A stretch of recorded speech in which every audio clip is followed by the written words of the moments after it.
Hello guys, আসসালামু আলাইকুম and welcome to ভূত আড্ডা। শুরু হয়ে গেল ভূত আড্ডার আরও একটি নতুন এপিসোড।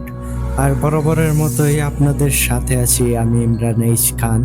আজকে যেহেতু ফ্রাইডে, শুক্রবার, আর শুক্রবার মানেই আপনার আমার সবার প্রিয় আরিফ ভাইয়ের রাত। হ্যাঁ, আরিফ ভাইয়ের অসাধারণ একটি ঘটনা নিয়ে আজকে আপনাদের মাঝে হাজির হয়েছি। শুধু ঘটনা সম্পর্কে এতটুকুই বলবো, আজকে আপনারা আরিফ ভাইয়ের যেই ঘটনাটি শুনতে যাচ্ছেন, এটি একটি কম্বো স্টোরি। একাধারে এই ঘটনাটি আপনাদেরকে হাসাবে, কাঁদাবে, ভয়ের শিহরণ দেবে। এক কথায় বলা যায় আরিফ ভাইয়ের one of the best story এটা হতে যাচ্ছে। আপনারা ধৈর্য সহকারে একবার শুনে দেখতে পারেন ঘটনাটি। আমি মনে করি আপনারা এই ঘটনা একবার শুনতে শুরু করলে এই ঘটনা থেকে আর সরে যেতে পারবেন না, এতটাই দুর্দান্ত একটা ঘটনা। যদিও ঘটনাটি অনেক বেশি লং, অনেক বেশি বড়, এক পর্বে আমাদের পক্ষে সম্ভব হচ্ছে না ঘটনাটা পাবলিশ করা। সেজন্য আমরা চেষ্টা করব 2 ভাগে বা 3 ভাগে ঘটনাটাকে আপনাদের মাঝে উপস্থাপন করতে। তো আজকে আপনারা শুনতে যাচ্ছেন আরিফ ভাইয়ের লেখা ধ্রুবলীলার অমপ্রেমনসী। অসাধারণ একটি ঘটনা। একাধারে লাভ স্টোরির আপনাদেরকে ফিলিংস দেবে, একাধারে ভয়ঙ্কর কালো জাদুর কিছু অনুভূতি, ভয়াবহতা, সেই সাথে দুঃখ কষ্ট নিয়ে একটা ভিন্ন রকম একটা কম্বো স্টোরি আপনারা শুনতে যাচ্ছেন। আশা করি আজকের এপিসোডটি আপনাদের ভীষণ রকম ভালো লাগবে, এটা আমি পার্সোনালি আপনাদেরকে বলবো। তো মূল ঘটনায় যাওয়ার আগে আপনাদেরকে বলতে চাই, আপনারা যারা এখনও আমাদের চ্যানেলটিকে সাবস্ক্রাইব করেননি, দ্রুত সাবস্ক্রাইব করে ফেলুন এবং পাশে থাকা অল অপশনটি সিলেক্ট করে দিন, যাতে করে আমাদের পরবর্তী সকল আপডেট সবার আগে আপনার কাছে পৌঁছে যায়। আর আপনারা যারা আমাদেরকে ঘটনা পাঠাতে চান, তাদের কাছে 2টি অপশন আছে। প্রথমত, আপনারা সরাসরি আমাদেরকে হোয়াটসঅ্যাপে নোট দিতে পারেন, আর আমাদের হোয়াটসঅ্যাপ নাম্বারটি আমাদের ডেসক্রিপশন বক্সে অথবা কমেন্ট বক্সে প্রিন্ট আপ করা আছে। এছাড়াও আপনারা চাইলেই কিন্তু আমাদেরকে সরাসরি ইমেলের মাধ্যমেও ঘটনা পাঠাতে পারেন। আর আমাদের ইমেল অ্যাড্রেসটি হচ্ছে bhutadda.stories@gmail.com। আপনাদের জানা শোনা সেরা ভয়ের ঘটনাগুলো আমাদেরকে লিখে কিংবা ভয়েস ক্লিপ আকারে পাঠিয়ে দিতে পারেন। তো প্রিয় বন্ধুগণ, এখন আর আপনাদেরকে অপেক্ষা করাবো না, এবার সরাসরি চলে যাব আরিফ ভাইয়ের আজকের ঘটনায়। চলুন তাহলে শুনে আসি ধ্রুবলীলার অমপ্রেমনসী।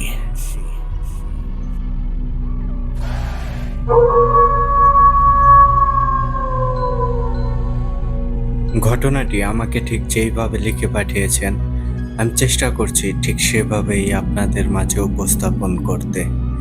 লিখছেন, আসসালামু আলাইকুম প্রিয় দর্শক শ্রোতা, সকলে কেমন আছেন? আশা করি মহান আল্লাহর অশেষ রহমতে অনেক ভালো আছেন। আলহামদুলিল্লাহ, আমি অনেক ভালো আছি। আমি আপনাদের প্রাণের ভূত আড্ডার একজন অ্যাডমিন খালেদ মাহমুদ আরিফ বলছি। আজ আপনাদের মাঝে একটি অসাধারণ ঘটনা নিয়ে হাজির হয়েছি। অসাধারণ বলছি কারণ হয়তো এমন ঘটনাটা পাওয়া দুষ্কর ব্যাপার হয়ে দাঁড়ায়। আজকের এই ঘটনাটি ভয়ের চেয়ে দুঃখের বিষয় বেশি। আমি এই ঘটনাটি আপনাদের মাঝে আনতাম না, কিন্তু একটা বিষয়ের জন্য এনেছি, যে মানুষ কতটা ভালোবাসলে এমনটা করতে পারে। হ্যাঁ, এই ঘটনাটি ভালোবেসে করুণ এক পরিণতি বয়ে আনে, যা আপনারা এভাবে বললে হয়তো বুঝতে পারবেন না। চলেন ঘটনায় চলে যাই।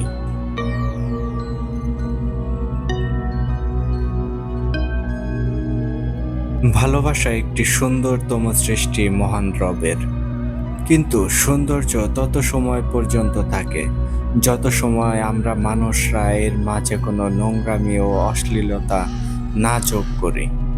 এই কথাগুলো বললাম কেন তা হয়তো বুঝছেন না।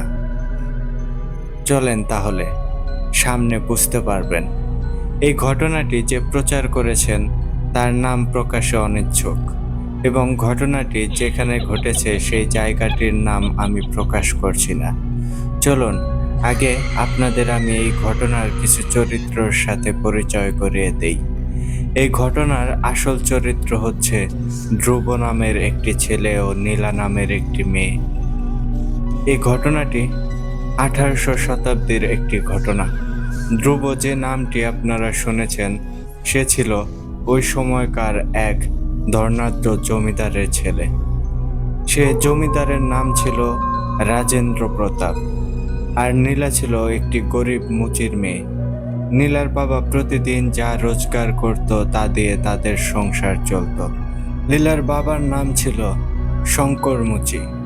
আর দুই পরিবারের কথা বলতে গেলে এক কথায় বলতে পারেন কেউ আকাশ আর কেউ জমিন।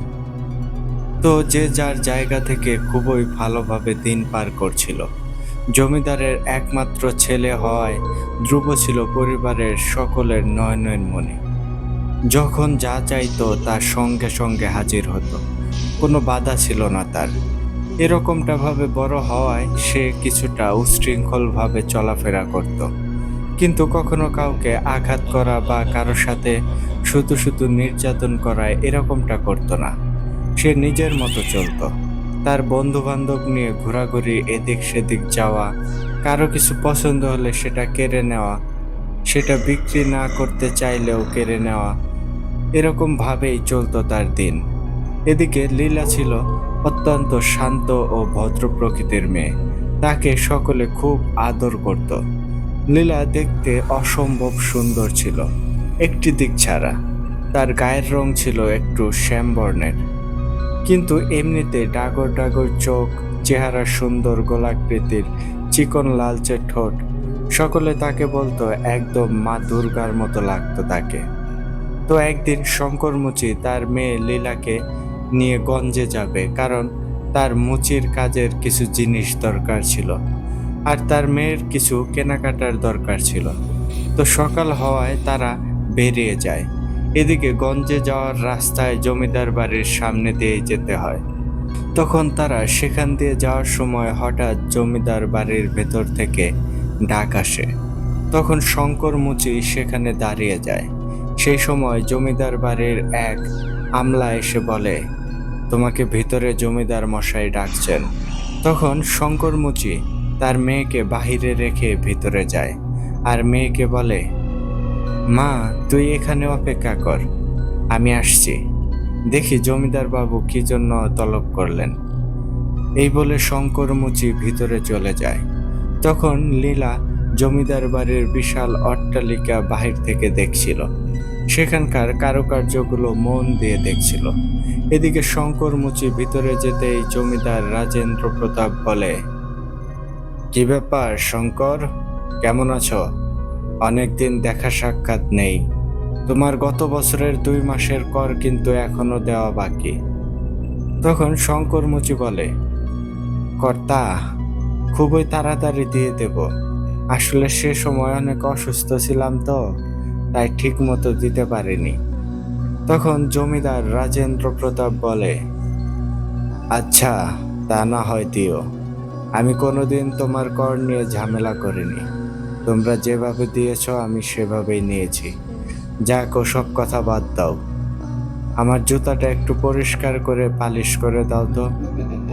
তখন শঙ্কর মুচি বলে, জি কর্তা, এক্ষুনি দিচ্ছি। এই বলে সে চটজলদি কাজ শুরু করে দেয়, কারণ বাহিরে তার মেয়ে অপেক্ষা করছে আর তাকে আবার তাড়াতাড়ি গঞ্জে যেয়ে ফিরেও আসতে হবে। এদিকে লীলা তার বাবা না থাকায় সে জমিদার বাড়ির বাহিরের সুদীর্ঘ দেয়ালের সামনে রোপণ করা ফুল গাছ দেখছিল। সে সময় হঠাৎ দূর থেকে ঘোড়ার গাড়ির ঝনঝন শব্দ, ঘোড়ার ডাক ভেসে আসছিল। তখন লীলা ফুল গাছ ছেড়ে সরে আসে আর একটা জায়গায় সোজা দাঁড়িয়ে থাকে, কারণ জমিদার মশাই বা তার ছেলে যদি দেখে তাদের ফুলে হাত দিয়েছে, তবে আবার কোন লঙ্কা কাণ্ড বাঁধে বসতে পারে। তখনই দূর থেকে টকবক করে একটি ঘোড়ার গাড়ি এসে জমিদার বাড়ির দরজার সামনে দাঁড়ায়। তখন সেই গাড়ির ঘোড়চালক লীলাকে উদ্দেশ্য করে একটু কঠোর কণ্ঠে বলে, এই মেয়ে, কে তুই? এখানে কি করছিস? তখন লীলা বেশ ভয় পেয়ে যায় আর আমতা আমতা করে বলে, হ্যাঁ, আমার বাবা জমিদার সাহেবের কাছে গিয়েছেন, তাই আমি এখানে তার জন্য অপেক্ষা করছি। তখন এই কথাগুলো বলার পর ধ্রুব গাড়ি থেকে মাথা জাগিয়ে নীলার দিকে তাকায় আর লীলাকে দেখে ধ্রুব এক দৃষ্টিতে লীলার দিকে চেয়েই থাকে, আর লীলাও বুঝতে পারে ছেলেটি লীলার দিকে চেয়ে আছে। তখন লীলা বিষয়টি বুঝতে পারে, আর ভেতর থেকে সে কেমন একটা অস্বস্তিতে পড়ে যায়। আর অস্বস্তিতে পড়ারই কথা, একটা যুবতী মেয়ের দিকে একটি যুবক ফেল ফেল করে তাকিয়ে আছে। এটা যে কারো অস্বস্তির কারণ হয়ে দাঁড়াবে। কিন্তু এখানে একটা বিষয় উল্লেখ্য, লীলা জানে না এই ছেলে কে। কারণ লীলা গরিব ঘরের মেয়ে। তার দিন কাটে তার পাড়ার মেয়েদের সাথে গল্পগুজব আর বাড়ির মায়ের সাথে টুকটাক কাজ করে। জমিদার বাড়ির ছেলেকে সে চিনবে কি করে? আর ধ্রুবর কথা বলাই বাহুল্য, কারণ সে জমিদার বাড়ির একমাত্র সন্তান। তার খোঁজ নেওয়ার সময় আছে কে এই মেয়ে, যেখানে জমিদার বাড়ির ঘোর শাওয়ারি চেনে না। তখন জমিদার বাড়ির দরজা খুলে দিলে গাড়িটি তার আপন গতিতে ভিতরে চলে যায়। কিন্তু সেই সময় ধ্রুব লীলার দিকে অপলক দৃষ্টিতে চেয়েছিল, আর লীলা মাথা নিচু করে দাঁড়িয়েছিল। গাড়িটি ভিতরে প্রবেশ করার পর লীলা একটা স্বস্তির নিঃশ্বাস ফেলে আর বলে, যাক বাবা, হাত ছেড়ে বাঁচা গেল। আর এই ছেলেটি কে এমনভাবে আমার দিকে তাকিয়েছিল? যেই হোক বাবা, এমন করে তাকিয়েছিল আমি লজ্জায় মরে যাচ্ছিলাম।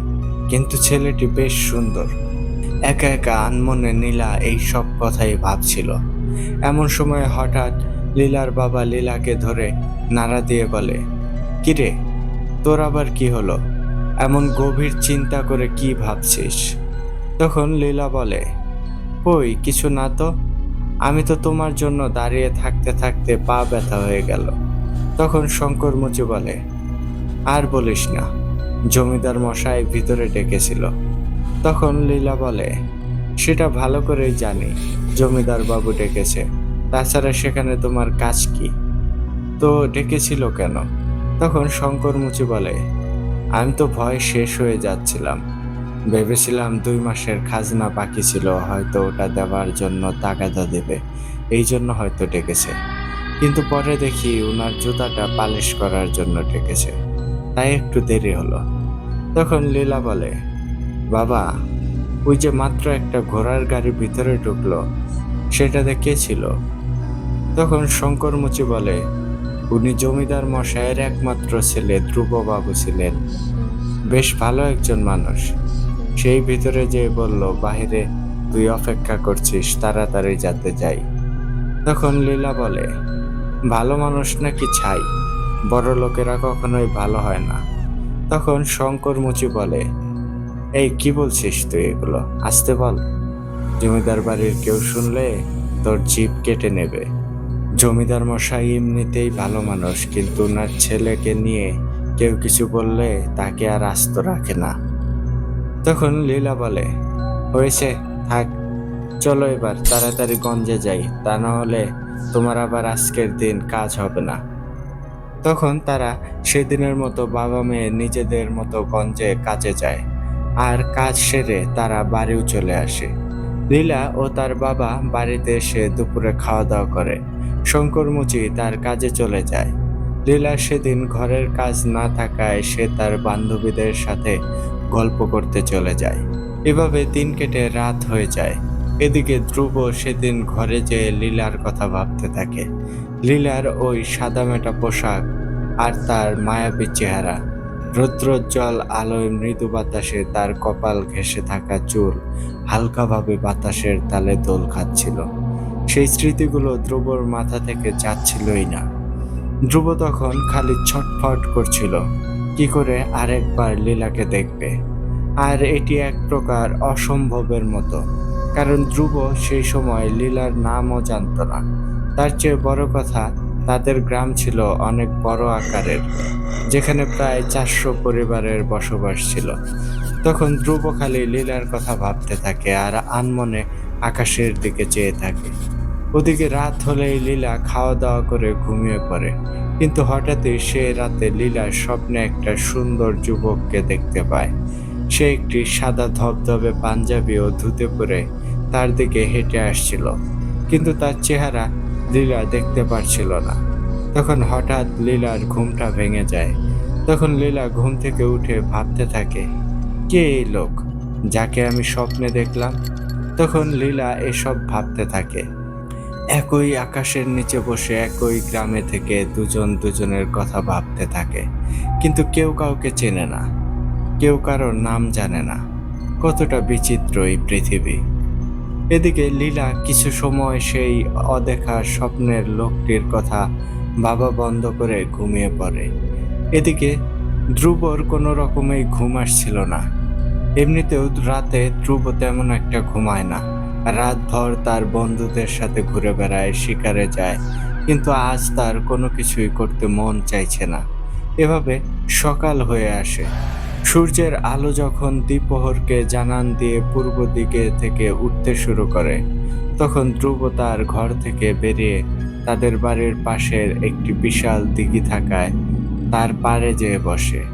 আর সেই সময় সে ভাবতে থাকে কিভাবে আরেকবার সেই মেয়েটিকে দেখা যায়। তখন সে অনেক চিন্তা করে একটা বুদ্ধি বের করে। তার জুতো ছিঁড়ে গেছে বলে মুচিকে খবর দেবে। আর সেই সময় ওই মেয়ের বাবা এলে কথার ছলে তাদের ঠিকানা নেবে। এরপর সে আবার কোনো বাহানা দিয়ে সেখানে যাবে। তখন ইচ্ছাকৃতভাবে ধ্রুব তার একটি জুতা ছিঁড়ে, এরপর সকাল হতেই বাড়ি চিল্লাপাল্লা করে মাথায় তুলতে শুরু করে। তার জুতো ছিঁড়ে গেছে, মুচিকে খবর দিতে। তখন তার বাবা জমিদার মশাই ঘুম থেকে উঠে বলে, কি ব্যাপার, আমার ছেলের কি সমস্যা হয়েছে? কে কি বলেছে আমার ছেলেকে? তখন সকলে বেশ ভয় পেয়ে যায়, কারণ জমিদার মশাই সব সহ্য করে কিন্তু তার ছেলেকে নিয়ে কিছু সহ্য করে না। তখন সকলের মনে একটাই ভয়, কে কি বলেছে আর আজ তার কি হবে। আর যারা শুনেছে ধ্রুববাবুর জুতা ছিঁড়ে গেছে তারা ভাবতে থাকে, কে ছিঁড়ল, কারণ কেউ যদি ছিঁড়ে থাকে তবে তার আর রক্ষা নেই। তখন জমিদার রাজেন্দ্র প্রতাপ ধ্রুবর কাছে এসে বলে, বাবা, কি হয়েছে?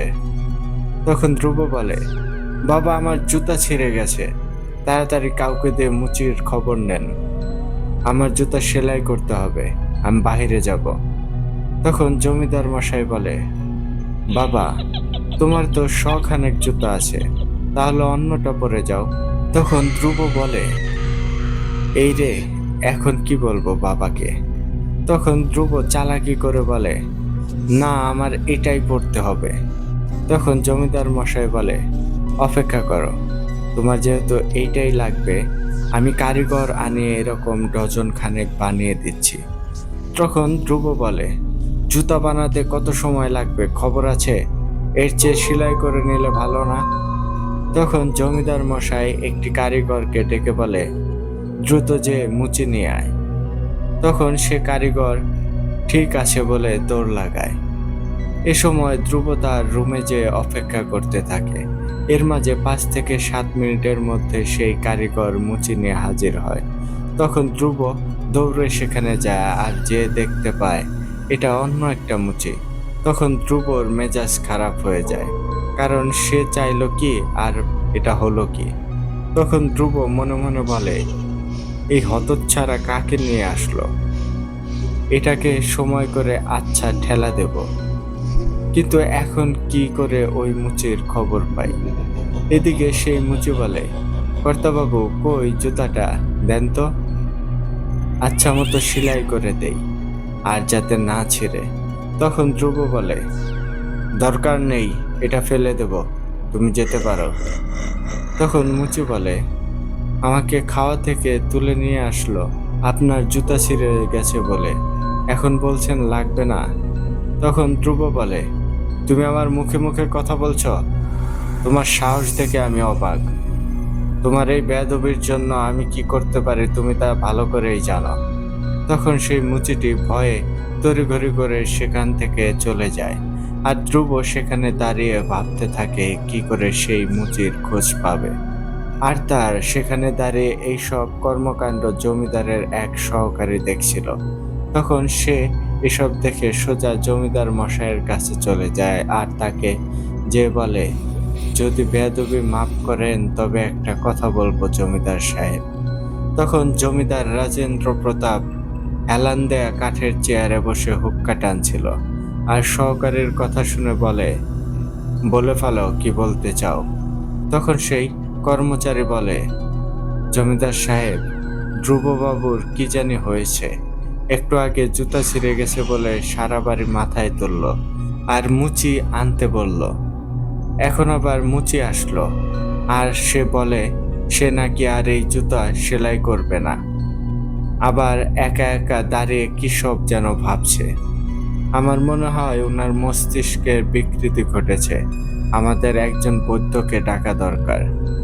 তখন জমিদার মশাই সেই কারিগরের মুখ থেকে এই কথাটা শুনে রাগে আগুন হয়ে যায় আর বলে, তোমার এত বড় সাহস, তুমি আমার ছেলের মস্তিষ্কের বিকৃতি ঘটেছে বলো? তোমার সাহস দেখে আমি হতবাক হচ্ছি। তখন সেই কর্মচারী বলে, জমিদার মশাই, আমি আগেই ক্ষমা চেয়ে নিয়েছি। আর জমিদার মশাই, আমি তো আপনার ভালোর জন্যই বলেছি। তখন জমিদার মশাই কিছু সময় চুপ করে থাকেন, এরপর নীরবতা ভেঙে বলে, সবই বুঝলাম। আর চলো যে দেখি কি করছে ধ্রুব। আর যদি সেখানে যেয়ে দেখি সব ঠিকঠাক, তবে তোমার শাস্তি হবে। তখন সেই কর্মচারী বলে, ঠিক আছে সাহেব, চলেন। তখন তারা সেখান থেকে ধ্রুবর কাছে যাওয়ার জন্য উঠে পড়ে। এদিকে ধ্রুব সেখান থেকে যে পুকুর পাড়ে চলে যায়। তখন জমিদার মশাই সেখানে যে ধ্রুবকে না পেয়ে জমিদার মশাই বলে, কি ব্যাপার, আমার ছেলে কোথায়? তখন সে কর্মচারী বলে, সাহেব, ছোট সাহেব তো এখানেই দাঁড়িয়ে কি সব যেন ভাবছিল।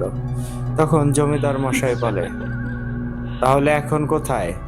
তখন সেই কর্মচারী মাথা চুলকাতে চুলকাতে বলে, ছোট সাহেব এখানেই ছিল, তাহলে কোথায় গেল? তখন জমিদার মশাই বলে, থাক, হয়েছে, আর ভাবতে হবে না। এখন তুমি 100 বার কান ধরে উঠবাস করো, এটা তোমার শাস্তি। তখন কর্মচারী বলে, সাহেব, একটু বেশি হয়ে গেল না, একটু কমান। তখন জমিদার মশাই চোখ বড় বড় করলে সেই কারিগর কান ধরে উঠবাস করতে শুরু করে। এদিকে ধ্রুবর মনে উথাল পাতাল শুরু হতে থাকে। তখন হঠাৎই ধ্রুবর মাথায় একটা বুদ্ধি আসে। আচ্ছা, ওই মুচিকে জিজ্ঞেস করলে তো জানা যেত এই গ্রামে কয়জন মুচি আছে আর কে কোথায় থাকে।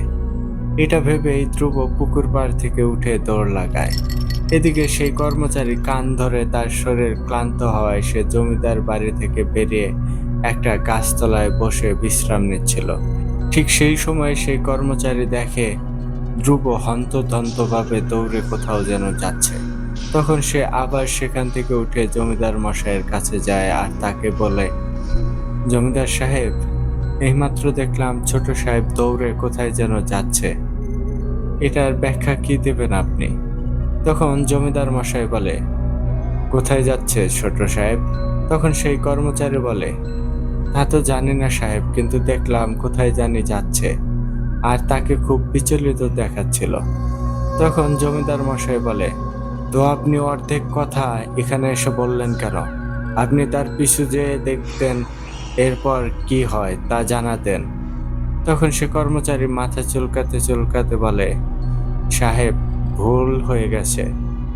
তখন জমিদার মশাই বলে, টাকা দিয়ে সব গর্ধব পালছি, ভুল যেহেতু হয়েছে আবার 20 বার কান ধরে উঠবাস করো। তখন সেই কর্মচারী বিড় করে বলে, আজকে আর মুখ দেখে যে ঘুম থেকে উঠলাম, যার জন্য খালি শাস্তিই পেতে হচ্ছে। তখন জমিদার মশাই একটু উঁচু কণ্ঠে বলে, কিছু বললে নাকি? তখন সে কর্মচারী বলে, না না সাহেব, আমি কান ধরছি। এই বলে সে কান ধরে উঠবাস করতে শুরু করে। এদিকে ধ্রুব অনেক সময় দৌড়ে সেই মুচিকে পায়, আর তার কাছে যেতেই সেই মুচি ভয় পেয়ে যায় আর বলে, ছোট কর্তা, আমাকে ক্ষমা করে দিন, আমি আর কখনোই এমনটা বলবো না, তাও দয়া করে আমাকে কিছু করবেন না। তখন ধ্রুব বলে, এত বেশি কথা বলো কেন? আমি তোমাকে কিছু বলেছি? তখন সেই মুচি ভয়ে ভয়ে বলে, না ছোট কর্তা, আমি ভেবেছি আপনি হয়তো আমার উপর ক্রুদ্ধ হয়ে আমাকে শাস্তি দিতে এসেছেন। তখন ধ্রুব বলে, বাজে কথা বাদ দাও, তোমার সাথে কিছু কথা আছে, আসো একটা গাছের নিচে যেয়ে বসি। তখন সেই মুচি ও ধ্রুব সেখানে যেয়ে বসে। এরপর ধ্রুব সেই মুচিকে বলে, আজ যে কথা তোমার আর আমার মাঝে হচ্ছে তা কাউকে বলবা না, আর যদি আমি এই কথা অন্য কারো থেকে শুনতে পাই তবে তোমার গর্দান নেব। তখন সে মুচি একটু ভয়ে ঢোক গিলে আর মনে মনে ভাবে কি বলবে সে। তখন ধ্রুব বলে, আচ্ছা, আমাদের গ্রামে কতজন মুচি পেশাদার আছে যারা এই কাজ করে? তখন সেই মুচি একটু অবাক হয়, এইসব কি জিজ্ঞেস করছে ধ্রুববাবু। তখন সে হিসাব করে বলে, আমি সহ 4 জন আছে। তখন ধ্রুব বলে, কে কোথায় থাকে তা আমাকে বলতে পারবে? তখন সে মুচি বলে, এইসব জেনে আপনি কি করবেন ছোট কর্তা? তখন ধ্রুব বলে, এটা জেনে তোমার কি কাজ? আর তুমি কাকে প্রশ্ন করছো তা তুমি জানো তো? তখন সেই মুচি ভয় পেয়ে যায় আর বলে, ছোট কর্তা, ভুল হয়েছে, আমি সব বলছি। আমি গ্রামের উত্তরের দিকে থাকি, আর একজন আমার উত্তর পূর্বের দিকে থাকে, আর বাকি 2 জন দক্ষিণ দিকের নদীর কাছে ঘেঁষে সেখানে থাকে। একটু আগে পিছিয়ে ঘর তাদের। তখন ধ্রুব সব শুনে খুশি হয়ে যায় আর সেখান থেকে উঠে দাঁড়ায়, আর সেই মুচিকে কিছু টাকা দিয়ে সেখান থেকে চলে আসে। তখন সে মুচি একা একাই ভাবতে থাকে, এটা কি হলো, কোনো আগামাথা কিছুই বুঝলাম না। যাক, ওসব জমিদারের কথাবার্তা আমার মাথায় ঢুকবে না, কিন্তু যে টাকা দিয়েছে তাতে আমার 2 দিনের খোরাকি উঠে গিয়েছে। আজ আর কাজ করব না, বাড়ি চলে যাই। এদিকে ধ্রুব হাসতে হাসতে বাড়িতে প্রবেশ করে। এরপর তার ঘরে যাওয়ার সময় হঠাৎ জমিদার মশাই ধ্রুবকে ডেকে বলে, বাবা, কোথায় গিয়েছিলে? তখন ধ্রুব বলে, এই তো বাবা, একটু পুকুর পাড়ে বসেছিলাম। তখন জমিদার মশাই বলে, ঠিক আছে, যাও বিশ্রাম করো, আর সকালের খাবার খেয়ে নিও। তখন ধ্রুব ঠিক আছে বলে তার কামরায় চলে যায়। তখন জমিদার মশাই বলে, কি ব্যাপার, তুমি বললা ধ্রুব নাকি দৌড়ে হন্তদন্তভাবে কোথাও গিয়েছে, কই, সে তো পুকুর পাড়েই বসা ছিল। তখন সেই কর্মচারী বলে, সাহেব, ছোট সাহেব মিথ্যা কথা বলছে। তখন জমিদার মশাই বলে, আমার ছেলে মিথ্যা কথা বলে? এই কথা তুমি বললে কি করে? বুঝেছি, আজ তোমার মতিভ্রম হয়েছে, আর তার ভাঙানোর জন্য তোমার কঠিন শাস্তির দরকার।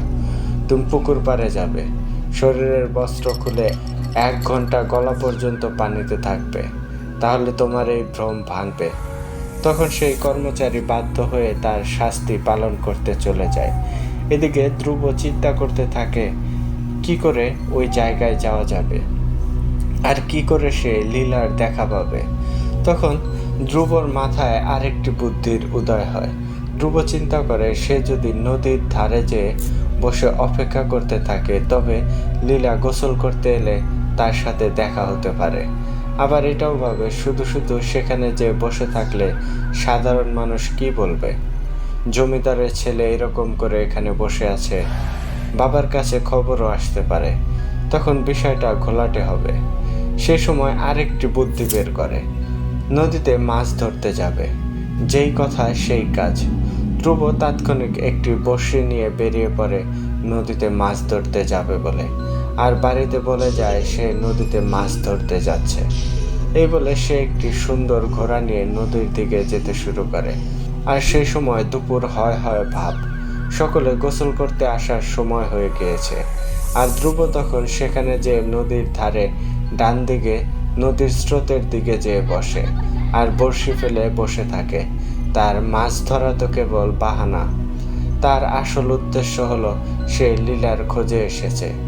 ধ্রুব এসব মাছ টাছ ধরতেও জানে না। সেই সময় দলে দলে মেয়েরা গোসল করতে আসে, আর ধ্রুব মাছ ধরার নামে সেই মেয়েদের দেখতে থাকে, কিন্তু সেখানে লীলার কোনো অস্তিত্ব নেই। যতগুলো মেয়ের দলে আসে না কেন, সেখানে লীলার কোনো খবর নেই। একটা জিনিস খুব লক্ষ্য করে, মেয়েগুলো আর চোখে ধ্রুবকে দেখছিল আর হাসাহাসি করছিল, কিন্তু কি নিয়ে তারা হাসাহাসি করছে তা ধ্রুবর অজানা। আবার কিছু মেয়ে ধ্রুবকে দেখে অবাক হচ্ছিল আর ধীরে ধীরে একজন আরেকজনকে বলছিল, দেখ কি সুন্দর ছোট সাহেব, উনার মতো একজনকে জীবন সঙ্গিনী হিসেবে পেলে আর কিছুই লাগতো না। এমন কিছু কথা বাতাসের তালে ধ্রুবের কানে আসছিল, কিন্তু কিছু মেয়ে হাসছিল কেন তা ধ্রুব ঠিক বুঝতে পারছিল না। আর এভাবে প্রায় 2 ঘন্টা কেটে যায়, কিন্তু লীলার কোনো নামগন্ধ নেই। একটা সময় ধ্রুবর প্রচণ্ড খিদে ও পানির তৃষ্ণা পায়, কারণ সময় দুপুর গড়িয়ে বিকেল হওয়ার সময় হয়ে এসেছে।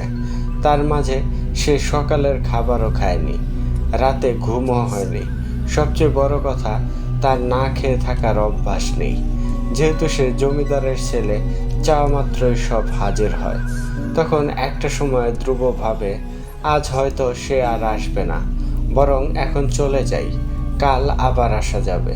এই ভেবে যেই ধ্রুব উঠে দাঁড়ায়, তখন সে লক্ষ্য করে একটা মেয়ে আসছে। ধ্রুব ভালো করে লক্ষ্য করে দেখে নীলা আসছে। তখন সে খুশিতে আত্মহারা হয়ে যায় আর মনে মনে বলে, অবশেষে তার আসার সময় হলো। তখন সে চট করে আবার বসে পড়ে আর লীলাকে শোনানোর জন্য বলে, আজ কি যে হলো, একটাও মাছ ধরা দিচ্ছে না। তখন লীলা একটা সুন্দর হাসি দেয়, একটু দূর থেকে, যা ধ্রুবর চোখ আড়াল হয়নি। তখন লীলা বুঝতে পারে ধ্রুব তার দিকে তাকিয়েছে।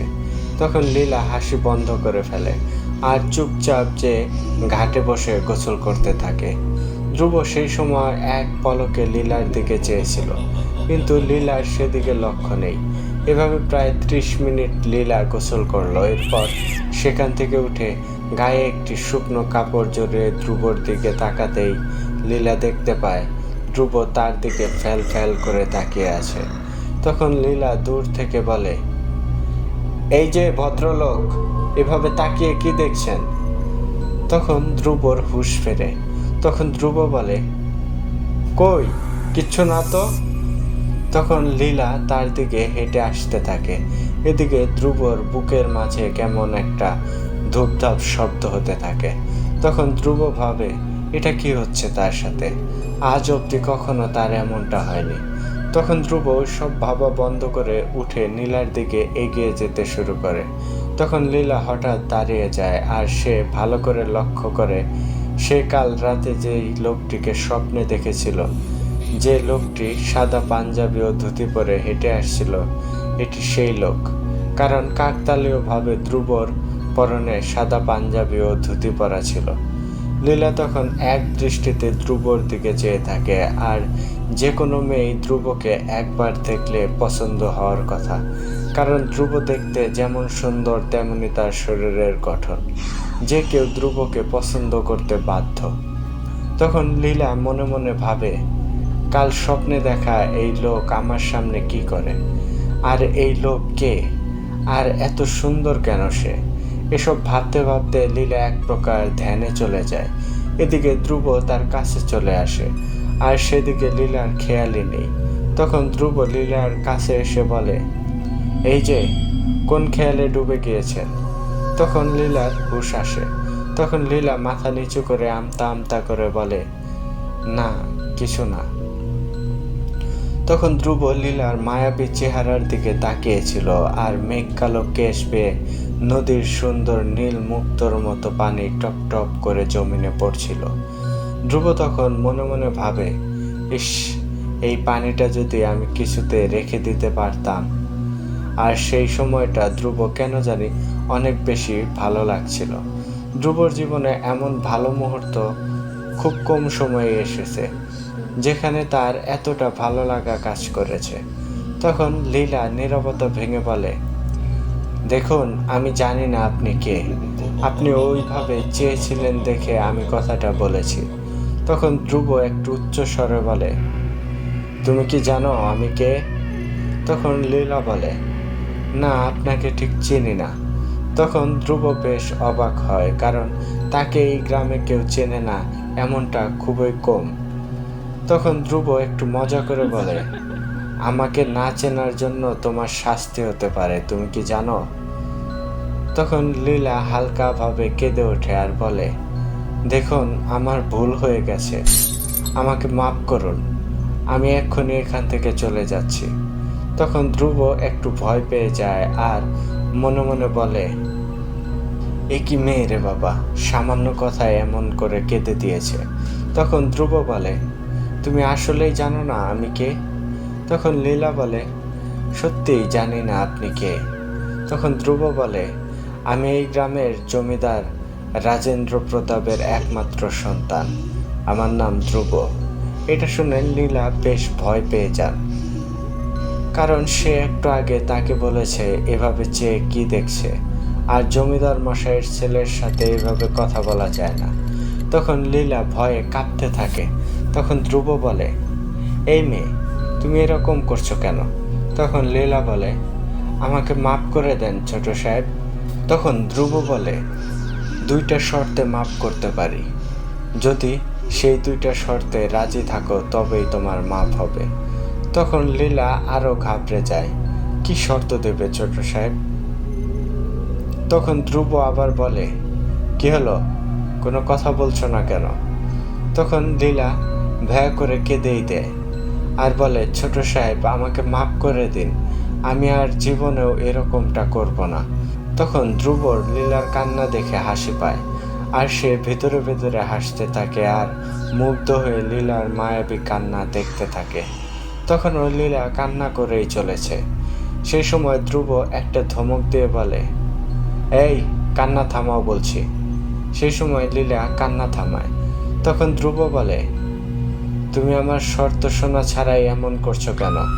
তখন লীলা বলে, ছোট সাহেব বলুন, আপনার শর্তটা কি? তখন ধ্রুব বলে, এই হচ্ছে লক্ষ্মী মেয়ের মতো কথা। শোনো, আমার প্রথম শর্ত হচ্ছে তোমার নাম ঠিকানা বলো, আর দ্বিতীয় শর্ত হচ্ছে তুমি আমাকে দেখে হাসলে কেন সেটা বলবে। তখন লীলা বলে, ছোট সাহেব, আমার নাম লীলা, আমার বাবার নাম শঙ্কর, তিনি পেশায় একজন মুচি। আমার মায়ের নাম শ্রীমতী দেবী, আমার বাড়ি এই রাস্তা দিয়ে আসার সময় বটগাছের সামনের দিকের বাড়িটা আমাদের। আর ছোট সাহেব, আমি কেন হেসেছি তা বললে আপনি আবার রাগ হতে পারেন। তখন ধ্রুব মনে মনে বলে, যাক, অবশেষে নামটা জানতে পারলাম। বাহ, কি চমৎকার নাম, লীলা। আচ্ছা লীলা, কি এমন কারণে তুমি হাসলে যা শুনলে আমি রাগ হব? আর এমনটা ভাবলেই বা কেন? তখন লীলা বলে, ছোট সাহেব, আপনি যেই দিকে বসে মাছ ধরছেন এর আগে মানুষ সেখানে গোসল করেছে, আর আপনি তো স্রোতের ডান দিকে মাছ ধরছেন, যেখানে আপনার বাম পাশেই মানুষ গোসল করছে, এখানে কোনোদিনও মাছ পাবেন না। তখন ধ্রুব মাথা চুলকাতে থাকে আর ভাবতে থাকে, কি বোকাই না আমি, তাহলে এর জন্যই এত সময় সকলে হাসাহাসি করছিল। কিন্তু আমার তো মাছ ধরা কেবলমাত্র একটা বাহানা ছিল। তখন ধ্রুব এমন বোকা হয়ে যাওয়া দেখে লীলা ফিক করে হেসে দেয়। সেই সময় ধ্রুব সব ফেলে লীলার হাসির দিকে তাকিয়ে থাকে। ধ্রুব মনে মনে ভাবতে থাকে, কত সুন্দর করে একজন মানুষ হাসতে পারে, আর তার দাঁতগুলো কেমন এক সারিতে সুন্দর করে গোছালো। লীলা এদিকে হাসতেই থাকে। তখন ধ্রুব বলে ওঠে, এই যে হয়েছে, আর হাসতে হবে না, মনে হচ্ছে কতই না চালাক আপনি। তখন লীলা আবার হাসি থামিয়ে মাথা নিচু করে দাঁড়িয়ে থাকে। তখন ধ্রুব বলে, তোমাকে একটা শাস্তি দেব, এটা তোমার পালন করতে হবে। তখন লীলা বলে, ছোট সাহেব, আমাকে মাফ করেন, আমাকে কোনো শাস্তি দিন না, আর এমনিতেও অনেক দেরি হয়ে গিয়েছে, বাড়িতে গেলে মা বকবে, আমাকে দয়া করে যেতে দিন। তখন ধ্রুব বলে, শাস্তি ছাড়া এখান থেকে এক পাও নড়া যাবে না। তখন লীলা আবার কান্না করে ফেলে। তখন ধ্রুব বলে, এই যে লীলা, আর একবার কান্না করলে কিন্তু খবর আছে, শাস্তি কি তা না শুনেই খালি কান্না, এত কান্না আসে কোথা থেকে? তখন লীলা বলে, ছোট সাহেব বলেন কি শাস্তি? তখন ধ্রুব বলে, আসলে যে শাস্তি দেব তা তুমি পারো কিনা এটাই হচ্ছে আসল কথা। তখন লীলা বলে, কি এমন শাস্তি দেবেন তা আবার পারতে হবে? তখন ধ্রুব বলে, তোমাকে একটা গোপন খবর বলছি, তা হলো আমি মাছ ধরতে জানি না, আমাকে মাছ ধরা শেখাবে? তখন লীলা বলে, এই সামান্য ব্যাপার, এটা খুব সহজ, আপনি বলেন আমি শিখিয়ে দেব।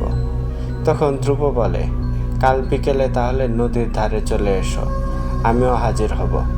তখন লীলা বলে, ঠিক আছে, আজ তাহলে আমি আসি। তখন ধ্রুব বলে, ঠিক আছে, যাও। ধ্রুব মুখে যদিও বলে যাবার কথা, কিন্তু তার মনের ভেতর বলে, আরেকটু থাকো, তোমাকে প্রাণ খুলে আরেকটু দেখি। তখন লীলা নদীর পাড়ে যে শুকনো কাপড় নিয়ে পরিবর্তন করার নির্দিষ্ট জায়গায় যায়, যেখানে চারপাশ কালো কাপড় দিয়ে ঢাকা। তখন ধ্রুব তার ঘোড়ায় উঠে পড়ে, আর লীলা পর্দার আড়াল থেকে ধ্রুবর ঘোড়ায় চলে যাওয়া দেখছিল, আর মনে মনে ভাবতে থাকে, ইস, এরকম একটা রাজপুত্র যদি আমার জীবন সঙ্গী হতো। কিন্তু এটা কোনোদিনও সম্ভব না। এই ভেবে লীলা একটু মন খারাপ করে, আর পরক্ষণেই নিজেকে নিজে বলে, লীলা, ছনের ঘরে থেকে কী সব স্বপ্ন দেখছিস? এসব স্বপ্ন তোর জন্য নয়। এদিকে লীলা একরকম মায়াবীভাবে দেখছে ধ্রুবর চলে যাওয়া, আর সে ঘোড়ায় করে যাওয়া অবস্থায় তার চোখ সামনের লীলার সেই মায়াবী চেহারা ভেসে উঠছিল। তখন ধ্রুব কিছু সময়ের মাঝে তাদের বাড়িতে এসে পৌঁছায়। তখন ধ্রুবর মা বলে, বাবা এসো, খাওয়া দাওয়া করো, তোমার জন্য বসে থাকতে থাকতে আজ আমার ঘুম হয়নি, সাথে শরীরটাও বড্ড খারাপ।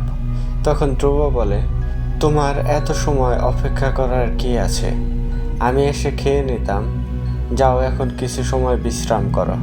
তখন ধ্রুবর মা বলে, আগে তোমাকে খাইয়ে নেই।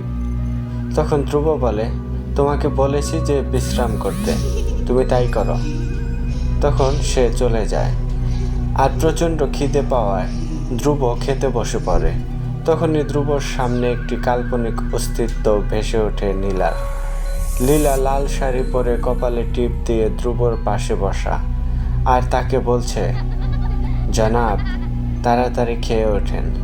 তখন ধ্রুব খাওয়া পাতে তার দুই হাত দিয়ে চোখ কষলিয়ে সামনে তাকাতেই দেখে সেখানে লীলা নেই। কিন্তু সেখানে ঘটে আরেক বিপত্তি। সে খাবার হাতে তার চোখ টলেছে, এখন তার চোখে জ্বালাতন শুরু হয়েছে, আর এতে সে চিৎকার করে সারা বাড়ির মাথায় তুলে বসেছে। তখন সকলে সেখানে উপস্থিত হয়, আর জমিদার রাজেন্দ্র প্রতাপ বলে, কি বাবা, কি হয়েছে, এরকম করছো কেন? তখন ধ্রুব বলে, বাবা, আমার চোখে খাবারের ঝোল গিয়েছে, চোখ পুড়ে ছাই হয়ে যাচ্ছে, কিছু একটা করো। তখন জমিদার মশাই তার স্ত্রীর ওপর প্রচণ্ড রাগ হয়, আর বলে, তুমি ছেলেকে না খাইয়ে কোথায় গিয়েছ? তখন সে বলে, আরে আমি তো ওর জন্য এত সময় এখানে বসেছিলাম, কিন্তু ও আমাকে বলল আমি যাতে যে বিশ্রাম নেই, এক প্রকার জোর করে আমাকে এখান থেকে পাঠিয়ে দিয়েছে। তখন জমিদার মশাই বলে, তোমাকে ও বলল আর তুমি চলে গেলে? তখন ধ্রুব চিৎকার করে বলে, থামবে তোমরা, কি শুরু করলে?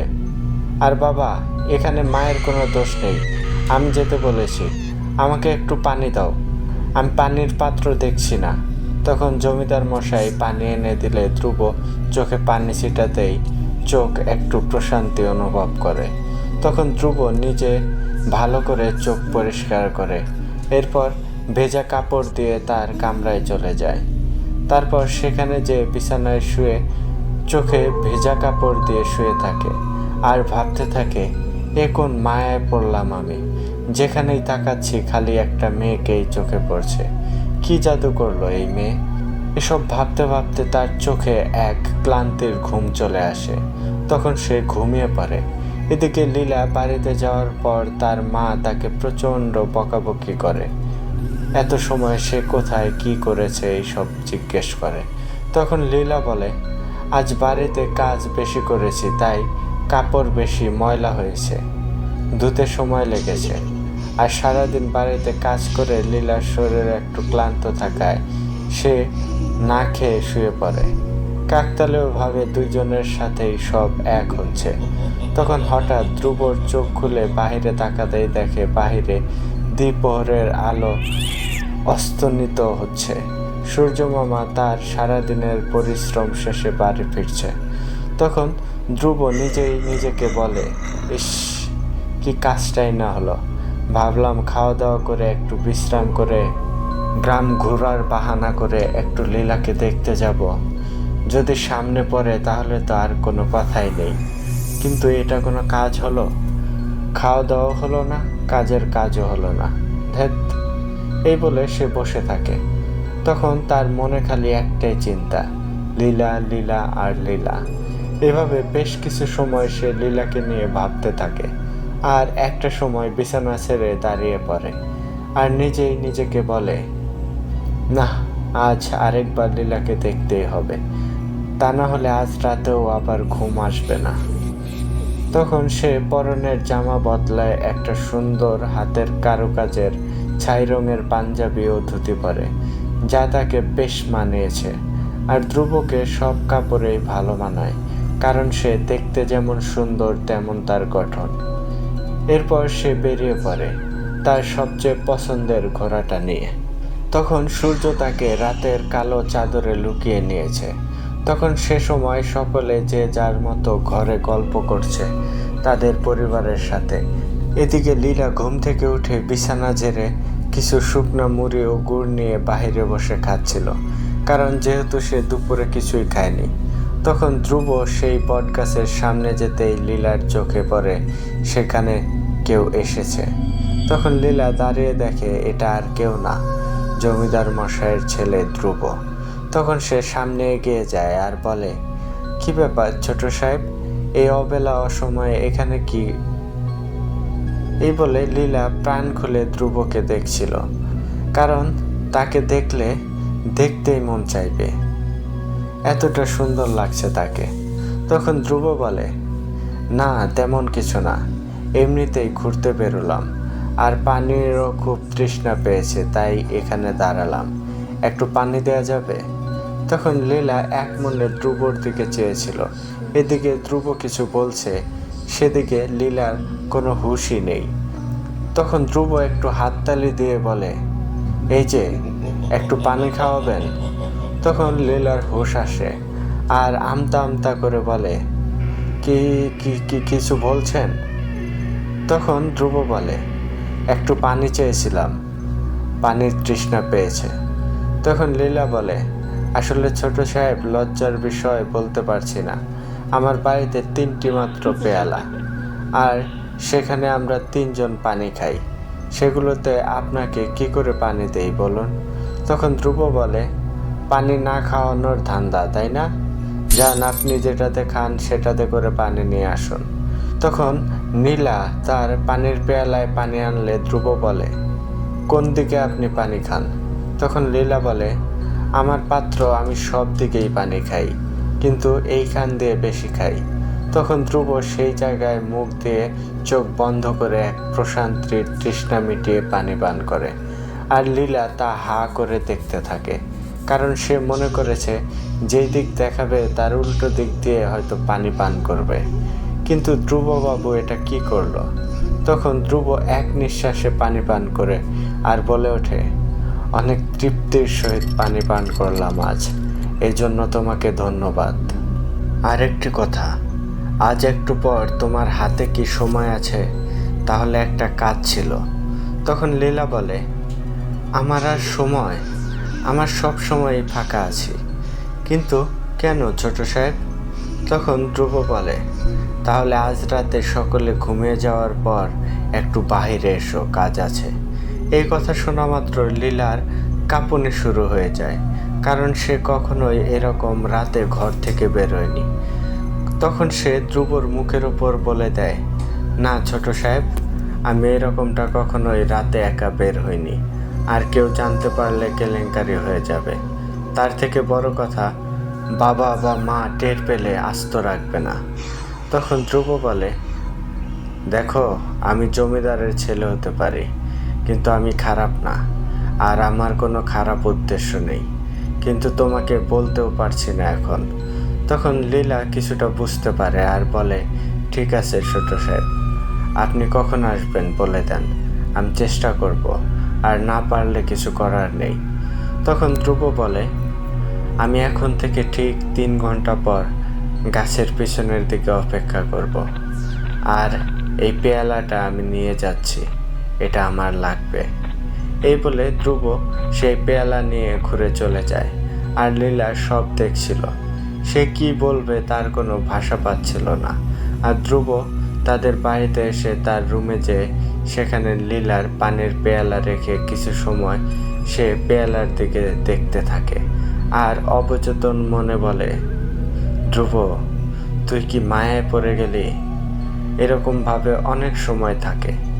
সে কিছু টাকা নেয় তার সিন্দুক থেকে, এরপর তার পানির পেয়ালা নেয়। তারপর সে লীলাকে বলা সেই সময় হতেই ঘর থেকে বেরিয়ে পড়ে। তার বাড়ির সকলে জানে ধ্রুব রাতে ঘোরাফেরা করে, বিভিন্ন গ্রামের জমিদারের ছেলেদের সাথে রাতে আড্ডা দিয়ে থাকে।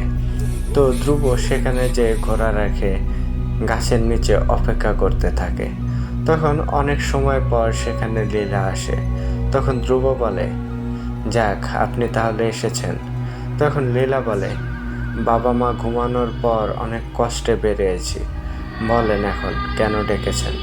তখন ধ্রুব বলে, এখানে না, চলেন অন্য কোথাও যাই। তখন লীলা বলে, কোথায় যাবেন এই রাতে? তখন ধ্রুব বলে, যেখানেই যাই, ভয় পাবার কারণ নেই, আমি কোনো খারাপ মানুষ না। তখন লীলা মনে মনে বলে, আপনি আমাকে যদি আর ফিরিয়ে না দেন তাহলে আরো ভালো হবে, কারণ সে সময় লীলা ধ্রুবর প্রেমে পড়ে গিয়েছিল। তখন লীলার কোনো সাড়া না পেয়ে ধ্রুব বলে, কি হলো, যাবেন? তখন লীলা হ্যাঁ সূচক মাথা নাড়ালে ধ্রুব তার ঘোড়ার পিঠে চেপে বসে।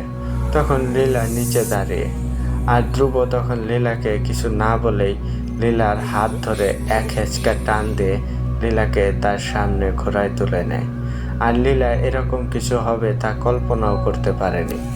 সেই সময় লীলা হা হয়ে সব দেখছিল। তখন ধ্রুব কোনো কথা না বলে তার ঘোড়া নিয়ে ছুটে চলে। আর ঘোড়ার গতি যতই বাড়ছিল, লীলার মেঘ কালো কেশ বাতাসে দোল খেয়ে ধ্রুবর চেহারায় যেয়ে লাগছিল। আর ধ্রুব তার আপন মনের সামনের দিকে তীক্ষ্ণ দৃষ্টিতে ঘোড়া হাঁকিয়ে চলছিল। আর লীলা মাথা হালকা কাত করে ধ্রুবর মুখের দিকে চেয়েছিল। লীলা যেমন একটা মানুষ তার জীবনে চাইতো, ধ্রুব ঠিক তেমনটাই। সেই সময় ধ্রুবর শরীরের সাথে যখন লীলার শরীরের স্পর্শ হচ্ছিল, তখন ধ্রুব সমস্ত শরীর নাড়া দিয়ে উঠছিল, কারণ সে প্রথমবার লীলাকে স্পর্শ করেছে। আর এভাবে বেশ কিছু সময় যাওয়ার পর তারা একটি খোলা মাঠে এসে পৌঁছায়। এরপর ধ্রুব লীলাকে ঘোড়া থেকে নামিয়ে সে নিজেও ঘোড়া থেকে নামে। এরপর ঘোড়ার দড়ি ছেড়ে দেয়। তখন ঘোড়াটা দূরে চলে যায়। তখন লীলা বলে, আরে আরে কি করলেন? তখন ধ্রুব বলে, কেন, কি হয়েছে? তখন লীলা বলে, ঘোড়াটিকে ছেড়ে দিয়েছেন যে, ও এখন কোথায় চলে গেলে আমরা বাড়ি ফিরবো কী করে? তখন ধ্রুব বলে, কেন, আমার সাথে এখানে থেকে যেতে পারবে না? তখন লীলা বলে, কি বলেন? তখন ধ্রুব কথা ঘুরিয়ে বলে, কই কি বললাম? ওটা নিয়ে মাথা ঘামিও না, ওটা আমার সবচেয়ে পছন্দের ঘোড়া সুলতান। আমি ওকে ডাকা মাত্রই ও যেখানেই থাকুক না কেন এসে হাজির হবেই হবে, আর ও সবার কথাও শোনে না। তখন লীলা বলে, বুঝতে পারলাম, তো আমাকে এখানে আনলেন কেন? তখন ধ্রুব বলে, এমনিতেই আমার ভালো লেগেছে তাই এখানে নিয়ে এসেছি। আমার যখন সবচেয়ে বেশি ভালো লাগে তখন আমি এখানে আসি, আর যখন সবচেয়ে বেশি খারাপ লাগে তখনও এখানেই আসি। তখন লীলা বলে, তো এখন আপনার কোনটা লাগছে, কি করে বুঝবো? তখন ধ্রুব বলে, আমার এখন অনেক বেশি ভালো লাগছে, আর বুঝছো না আমার কথাবার্তায়? তখন লীলা বলে, খুলে বলুন। তখন ধ্রুব মনে মনে বলে, তোমাকে ভালোবেসে ফেলেছি, তোমার মায়ায় আটকে পড়েছি, এই জন্যই ভালো লাগছে, আর এই জন্যই তোমাকে এখানে নিয়ে এসেছি। তখন ধ্রুব এমন চুপ করে থাকতে দেখে লীলা বলে, কি ব্যাপার ছোট সাহেব, এমন চুপ করে আছেন কেন? তখন ধ্রুব বলে, একটা কথা বলি, আশা করি কথাটা রাখবে। আমাকে তুমি ছোট সাহেব বলে ডাকবে না, আমাকে নাম ধরে ডাকবে, ধ্রুব বলে ডাকবে। তখন নীলা বলে, ঠিক আছে, তা না হয় ডাকবো, কিন্তু এখন আমরা এখানে কি করব? তখন ধ্রুব বলে, এখানে তুমি আর আমি কিছু সময় আকাশ দেখব। এই বলে ধ্রুব সেখানে বসে পড়ে আর লীলার হাত ধরে তাকেও টান দিয়ে সেখানে বসিয়ে ফেলে। এরপর তারা একদম চুপ করে রাতের নিস্তব্ধতা উপভোগ করতে থাকে আর রাতের কালো চাদরের উপর হীরার মতো জ্বলজ্বল করতে থাকা তারাগুলোকে দেখতে থাকে। এমনভাবে কত সময় চলে যায় তার কোনো হুঁশ তাদের দুজনের ছিল না। আর একটা সময় নীলা ধ্রুবর ঘাড়ে মাথা রেখে ঘুমিয়ে পড়ে। তখন ধ্রুব নিশ্চুপভাবে চাঁদের হালকা আলোয় নীলাকে দেখতে থাকে। সেই সময় মনে হয় চাঁদের আলো নীলার মুখে পড়তে নীলার সৌন্দর্য যেন আরো বেড়ে গিয়েছিল। তখন ধ্রুব নিজেকে নিজে বলে, ধ্রুব, তোর আর নীলার মাঝে আকাশ পাতাল তফাৎ। তুই যেখানে হাত দিয়েছিস, পারবি তো নিজেকে সহ নীলাকে আগলে রাখতে? এইসব চিন্তা করতে করতে অনেক সময় পার হয়ে যায়। তখন ধ্রুব আলতো করে নীলার গালে হাত দিয়ে বলে, এই যে ললনা, এখন ওঠেন, অনেক সময় পার হয়েছে, আপনাকে বাড়ি দিয়ে আসতে হবে। তখন নীলা চোখ খুলে ধ্রুবর ঘাড় থেকে তাড়াতাড়ি মাথা সরিয়ে নেয় আর বলে, ছোট সাহেব, আমার ভুল হয়ে গেছে। তখন ধ্রুব বলে, আবার ছোট সাহেব? তখন নীলা বলে, মাফ করবেন ধ্রুব বাবু, ভুল হয়ে গেছে। তখন ধ্রুব বলে, শুধু ধ্রুব বলবে, আর কিচ্ছু না। তখন নীলা বলে, ঠিক আছে। তখন ধ্রুব বলে, চলো তোমাকে নামিয়ে দিয়ে আসি। আর একটি কথা, এই যে পেয়ালাটা নাও, এটা আমার পেয়ালা, তুমি এটাতে পানি খাবে, আর কিছু টাকা রাখো, এটা দিয়ে একটা লাল শাড়ি কিনবে আর সেটা পরে আমাকে একদিন দেখাবে। তখন লীলা বলে, পেয়ালাটা আমি রাখছি, কিন্তু ধ্রুব, আমি টাকা রাখতে পারবো না। এমনিতেই আমি একটি লাল শাড়ি কিনবো আর আপনাকে পরে দেখাবো, কিন্তু টাকাটি নিতে পারবো না। তখন ধ্রুব বলে, আমাকে কেউ কখনো কোনো কিছুতে মানা করতে পারে না, নিতে বলেছি নাও। তখন নীলা এক প্রকার বাধ্য হয়ে টাকাটা নেয়। সবশেষে তারা দুজন সেখান থেকে উঠে পড়ে আর ধ্রুব শীষ বাজিয়ে তার ঘোড়া সুলতানকে ডাকা মাত্রই সে টকবক করে এসে হাজির হয়। তখন নীলা বলে, বাহ, আসলেই তো ঘোড়াটি আপনার কথা শুনছে। তখন ধ্রুব হাসি দিয়ে বলে, আমার কথা সবার শুনতে হয়, কেউ আমার কথা ফেলতে পারে না। তখন তারা আর কথা না বলে ঘোড়ার পিঠেও চড়ে বসে আর বাতাসের বেগে ঘোড়া ছুটতে শুরু করে। আর কিছু সময়ের মাঝে তারা গ্রামে পৌঁছে যায়। তখন ধ্রুব নীলাকে নামিয়ে দিয়ে বলে, বিকেলের কথা কিন্তু ভুলো না, আমাকে মাছ ধরা শেখাতে হবে। তখন নীলা একটি হাসি দিয়ে বাড়ির দিকে চলে যায়। তখন ধ্রুব আবার ঘোড়া হাঁকিয়ে তার বাড়ির দিকে রওনা হয় আর ভাবতে থাকে, আজকের রাত জীবনের সবচেয়ে আনন্দের কেটেছে। আর এসব ভাবতে ভাবতে সে বাড়িতে চলে আসে। এরপর নিজ কামরায় যেয়ে ঘুমিয়ে পড়ে। এদিকে নীলা বাড়িতে ঢুকতেই তার মা ঘুম ঘুম চোখে বলে, নীলা, কোথায় গিয়েছিলি? তখন নীলা বলে, এই তো মা, পেটে একটু চাপ দিয়েছিল, তাই বাইরে গিয়েছি। এই বলে নীলা ঘরে ঢুকে আর কোনো কথা না বলে সরাসরি শুয়ে পড়ে। এরপর নীলা দুপুরের আগ মুহূর্তে উঠে নিজের মতো ঘরের কাজ করে, গোসল করে খাওয়া দাওয়া করে তৈরি হতে থাকে বিকেলে ধ্রুবর সাথে দেখা করার জন্য। আর বিকেল হওয়ার পূর্বেই বলা জায়গায় যে নীলা অপেক্ষা করতে থাকে। এদিকে ধ্রুব নাক ডেকে ঘুমিয়ে চলেছে আর সন্ধ্যার আগ মুহূর্তে হঠাৎ ধ্রুবর ঘুম ভাঙে আর সে বাইরে তাকিয়ে দেখে, সর্বনাশ, এ আমি কি করলাম?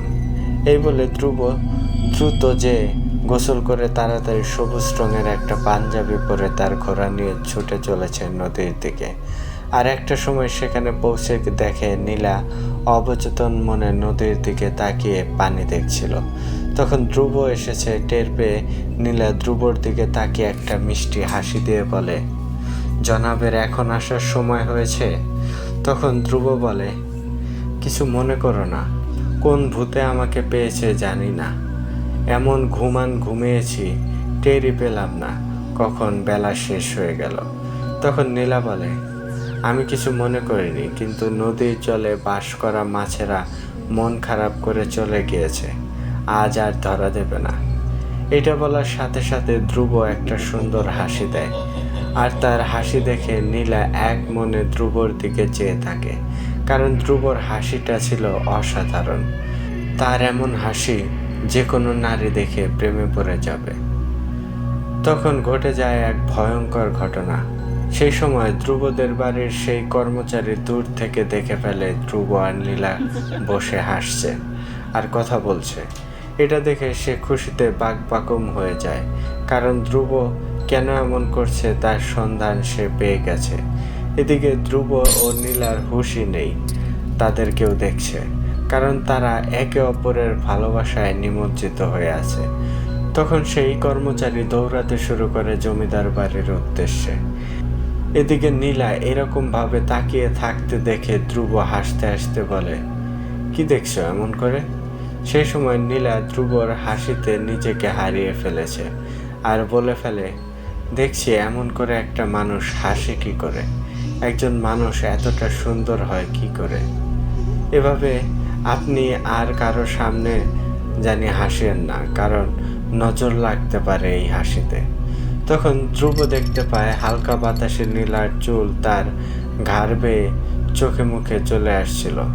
তখন ধ্রুব নীলার চোখের সামনে থেকে চুলগুলো সরিয়ে নীলার কানে গুঁজে দিচ্ছিল, সাথে বলে, এই নজর যাতে না লাগে তার জন্য ঘরে আসা লাগবে, কারণ প্রতিদিন বেরোনোর সময় যাতে নিজের চোখের কাজল লাগিয়ে দেয়, যাতে নজর না লাগে। তখন নীলা হেসে সেখানে উঠে যেতে নিলে ধ্রুব নীলার হাত চেপে ধরে। তখন নীলা বলে, ধ্রুব আমার হাতটা ছেড়ে দিন। তখন ধ্রুব আরো শক্ত করে নীলার হাত চেপে ধরে আর তাকে টেনে তার পাশে বসিয়ে দেয়। এরপর বলে, এই হাত আমি ধরেছি, এই হাত আর কারো স্পর্শ করবে না, আর আমি যা চাই সেটা আমি হাসিল করেই ক্ষান্ত হই। নীলা, আমি এই কথাগুলো এখন বলতাম না, কিন্তু আমি চাই না আর দেরি করতে, কারণ আমার জায়গায় যদি অন্য কেউ চলে আসে তখন আমি তা সহ্য করতে পারবো না। তখন কিছু না করতে পারলেও নিজেকে শেষ করে দিতে পারবো।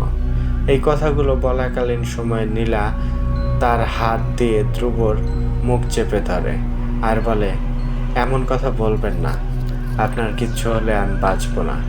তখন ধ্রুব নীলাকে জড়িয়ে ধরে বলে, নীলা, আমি তোমাকে অনেক ভালোবাসি, আমার এই জীবনে আমি তোমাকে চাই, শুধু তোমাকেই চাই নীলা। নীলাও ধ্রুবকে জড়িয়ে ধরে বলে, আপনি আমার স্বপ্নের রাজকুমার, আমার এই জীবনে যদি কোনো পুরুষ আসে তবে শেষ হবে শুধুই ধ্রুব। তখন ধ্রুব নীলাকে শক্ত করে জড়িয়ে ধরে রাখে। এদিকে সেই কর্মচারী বাড়ির 100 হাত দূর থেকেই চিল্লাতে শুরু করে, জমিদার সাহেব, ও জমিদার সাহেব, সর্বনাশ হয়ে গেছে। এরকম করতে করতে সেই কর্মচারী বাড়িতে ঢুকে জমিদার মশাইয়ের সামনে যায় আর হাঁপাতে হাঁপাতে বলে, সর্বনাশ হয়ে গেছে জমিদার সাহেব। তখন জমিদার রাজেন্দ্র প্রতাপ বলে, কি হয়েছে, এমন চেঁচিয়ে গ্রাম মাথায় তুলছিস কেন? তখন সেই কর্মচারী বলে, আমি চেঁচিয়ে গ্রাম মাথায় তুলছি, কিন্তু আপনি কথা শোনার পর গ্রামে আগুন জ্বালিয়ে দেবেন। তখন জমিদার মশাই বলে, এরকম ঘুরে ফিরে কথা না বলে সোজাসুজি বলতো কি হয়েছে। তখন সেই কর্মচারী বলে, জমিদার সাহেব, আপনার ছেলে, আমাদের ছোট সাহেব, গ্রামের শঙ্কর মুচির মেয়ের সাথে হাত ধরে নদীর তীরে বসে হেসে হেসে কথা বলছে। আমি এটা দেখে সেখান থেকে চলে এসেছি, কিন্তু অন্য কেউ দেখলে আপনার মান সম্মান ধুলোর সাথে মিশে যাবে। তখন জমিদার রাজেন্দ্র প্রতাপ চেয়ার ছেড়ে দাঁড়িয়ে পড়ে আর বলে, এটা তুই কি শোনাইলি আমাকে? আমার ছেলে ধ্রুব প্রতাপ একটা মুচির মেয়ের সঙ্গে এইসব কি শুনলাম আমি? আমার তলোয়ারটা বের কর, আজই ওই শঙ্করের পরিবারের সকলের মাথা ঘাট থেকে নামিয়ে দেব। তখন সে কর্মচারী বলে, জমিদার সাহেব এরকমটা করবেন না, এতে হিতে বিপরীত হতে পারে। কারণ ছোট সাহেব প্রচণ্ড রাগী ও একরোখা মানুষ, তার বিপরীতে কোনো কিছু করলে জল অনেক দূর যাবে। তখন জমিদার মশাই বলে, তাহলে কি করা যায়? তখন সেই কর্মচারী বলে, আপনি রাতে শঙ্করের বাড়িতে যাবেন আর তাদের সতর্ক করে দেবেন যাতে ধ্রুববাবুর সাথে তার মেয়ে না মেশে। তখন জমিদার মশাই বলে, তাহলে আজ এটাই করব। এদিকে ধ্রুব ও নীলা তাদের দুজনের ভালোবাসায় মগ্ন হয়ে আছে। এরপর তারা তাদের দুজনের ভালোবাসায় বহিঃপ্রকাশ করে বলে, নীলা, কাল একটু লাল শাড়ি পরেও, আমি তোমাকে একটু লাল শাড়িতে দেখতে চাই। তখন নীলা ঠিক আছে বলে, আর এরপর সেদিনের মতো চলে যায়।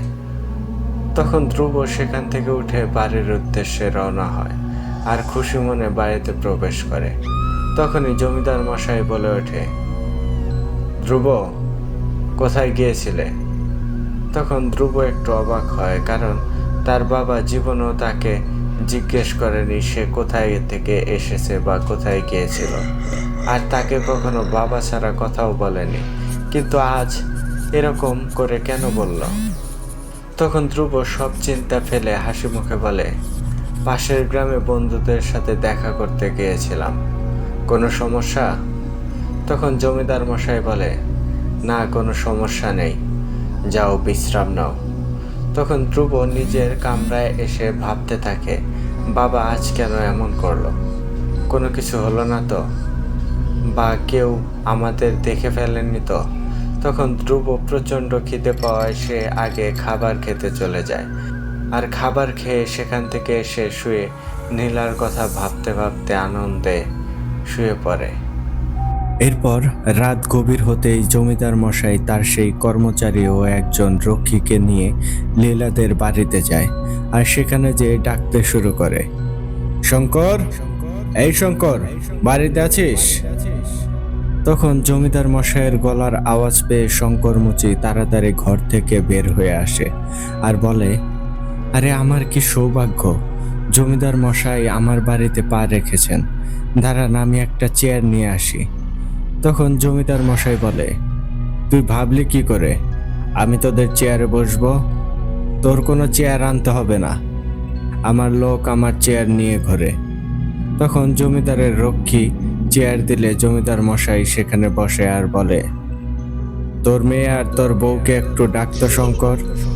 তখন শঙ্কর মুচি সাদা মনে তার বউ ও মেয়েকে ডাক দেয়, আর ডাকা মাত্রই লীলা ও তার মা ঘর থেকে বেরিয়ে আসে। তখন লীলা জমিদার রাজেন্দ্র প্রতাপকে দেখে একটু ঘাবড়ে যায়, কারণ তার মনে ভয় আছে, ধ্রুব আর তার বিষয়ে জেনে গেছে নাকি এর জন্য। তখন জমিদার মশাই একটা তীক্ষ্ণ দৃষ্টি দিয়ে লীলার দিকে চেয়ে থাকে, আর লীলা তা বুঝতে পেরে মাথা নিচু করে দাঁড়িয়ে থাকে। তখন জমিদার মশাই লীলার দিকে তাকিয়ে বলতে থাকে, আচ্ছা শঙ্কর, হাত উপরে করে দেখতো আকাশটাকে জমিনে টেনে আনতে পারিস কিনা। তখন শঙ্কর মুচি বলে, জমিদার সাহেব মাফ করবেন, এটা কেমন প্রশ্ন করলেন? আকাশকে কখনো মাটিতে নামানো সম্ভব কি? সম্ভব না। তখন জমিদার মশাই বলে, তাহলে তেলে পানি এক করে দেখাতো শঙ্কর। তখন শঙ্কর মুচি বলে, জমিদার মশাই এগুলো তো কখনোই সম্ভব না। তখন জমিদার চিৎকার করে বলে, তাহলে তোর মেয়ের সাহস হয় কি করে আমার একমাত্র ছেলের সাথে প্রেম করার? তখন লীলা কাঁদতে শুরু করে, আর শঙ্কর মুচি বেশ ভয় পেয়ে যান আর লীলাকে বলে, কিরে মা, জমিদার মশাই এসব কি বলছে? তখন লীলা মাথা নিচু করে দাঁড়িয়ে থাকে, কোনো কথার জবাব দেয় না, আর লীলার সাথে তার মা দাঁড়িয়েছিল। তখন সেই জমিদারের কর্মচারী বলে, নষ্টা মেয়ে, আর কি বলবে? তখন শঙ্কর মুচি বলে, কিরে মা, কথা বলছিস না কেন? জমিদার মশাই এটা কি বলল? আর উনি তোকে এত বড় একটা অপবাদ দিল, তুই কিছুই বলছিস না। তখন লীলা কান্না করতে করতে বলে, হ্যাঁ বাবা, জমিদার মশাই যা বলেছে তা সত্যি। তখন জমিদারের সেই কর্মচারী যে লীলাকে ঠাস করে একটা চোর মেরে বসে। আর লীলার হাত ধরে একটা হ্যাচকা টান দিয়ে জমিদারের পায়ের সামনে ফেলে। তখন শঙ্করমুচি সেই কর্মচারীকে যে একটা থাপ্পড় মেরে দেয় আর বলে, আমার মেয়েকে আজ অব্দি আমি মারিনি, তুই মারার সাহস পেলি কি করে? ভুল হলে জমিদার মশাই আছে, তিনি বিচার করবেন, তুই কে? তখন জমিদার মশাই বলে, শঙ্কর, ও ভুল করেছে তোমার মেয়েকে থাপ্পড় দিয়ে, কিন্তু তুমি কি করে জমিদার বাড়ির কর্মচারীকে থাপ্পড় দাও?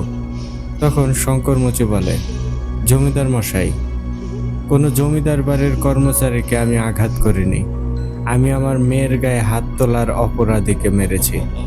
তখন জমিদার মশাই বলে, যাক, ওসব কথা এখন টানছি না, কিছু কথা বলছি, এইটাই ধরে নাও শুরু, আর এইটাই শেষ। আজকের পর থেকে তোমার মেয়ে যদি আমার ছেলের আশেপাশে দেখি, তবে এর পরিণাম হবে তোমাদের সকলের মৃত্যু। এইটা মাথায় রেখে চলাফেরা করবে। আর আমার ছেলেও যদি এখানে আসে, তবে তাকে পাত্তা দেবে না, যদিও সে তখন চড়াও হবে, তা আমি সামলে নেব। এই বলে জমিদার মশাই ও তার লোকেরা চলে যায়। তখন লীলার মা এসে লীলাকে অকথ্য ভাষায় বকাঝকা করতে থাকে আর বলতে থাকে, ভাঙা ঘরে থেকে সে প্রাসাদের স্বপ্ন দেখোস? তখন শঙ্করমুচি বলে, খবরদার, আমার মেয়েকে একটাও বাজে কথা বলবে না, আমি আমার মেয়ের সাথে কথা বলবো। তখন লীলার মা বলে, কথা বলবো না ওনার মেয়েকে? ওনার মেয়ের জন্য আজ মান সম্মান সব গেছে। তখন শঙ্করমুচি বলে, আর একটি কথা বললে তোমাকে আমি ঘর ছাড়া করব। এই কথা শোনা মাত্র লীলার মা ঘরে চলে যায়, আর লীলা সেখানে পড়ে কাঁদছিল আর হাত ও মুখের যন্ত্রণায় কাতরাচ্ছিল। তখন শঙ্করমুচি লীলার কাছে যেয়ে বসে আর বলে, মা, বেশি ব্যথা পেয়েছিস? তখন লীলা কোনো কথার জবাব দেয় না।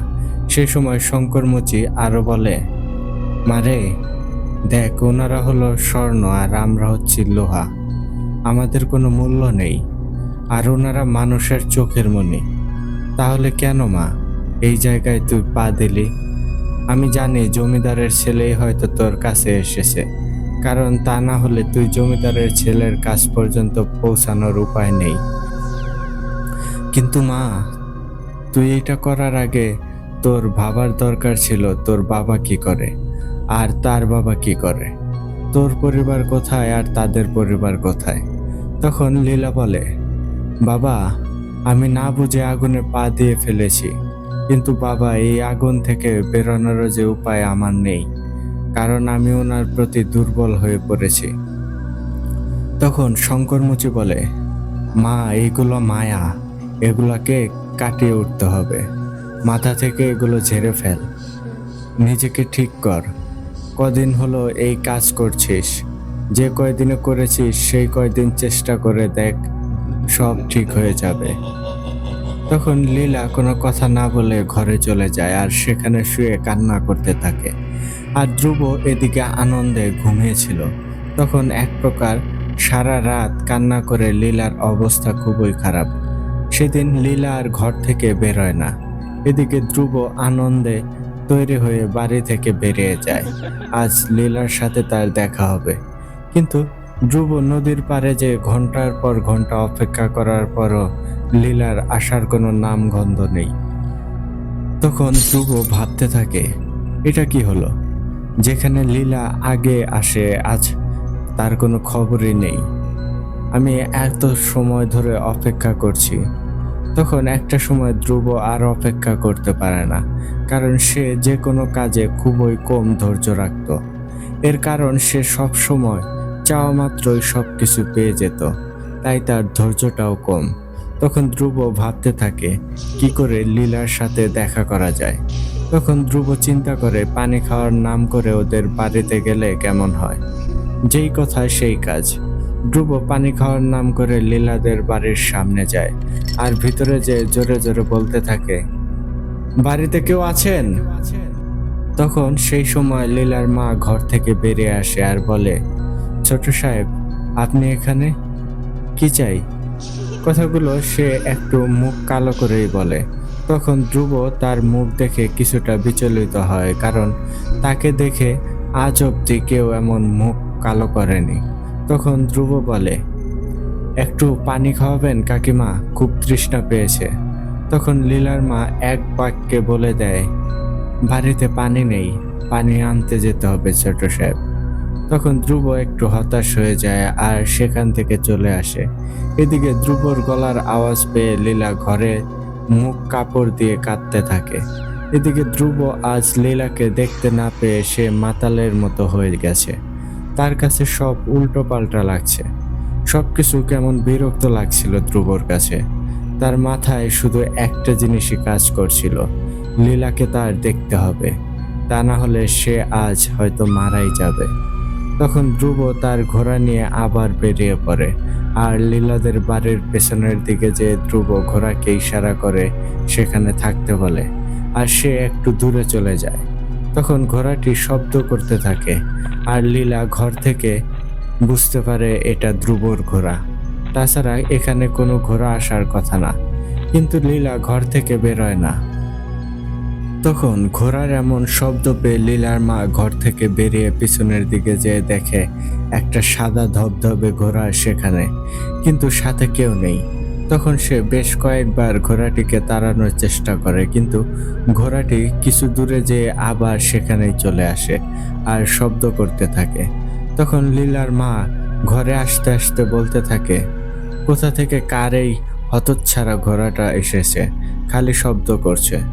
তখন লীলা আরো বুঝতে পারে এটা শতভাগ ধ্রুবর ঘোড়াই হবে। তখন প্রায় ঘন্টাখানেক পেরিয়ে যায়, কিন্তু সেই ঘোড়াটি সেখানেই থেকে যায়। তখন লীলা আর সহ্য করতে না পেরে ঘর থেকে বেরোয় আর ঘরের পিছনে যেতেই দেখে, হ্যাঁ, এটি ধ্রুবর ঘোড়া, কিন্তু ধ্রুবকে দেখা যাচ্ছে না। তখন লীলা ঘোড়াটির কাছে যেতেই ঘোড়াটির পেছনে ঘুরে হাঁটতে থাকে।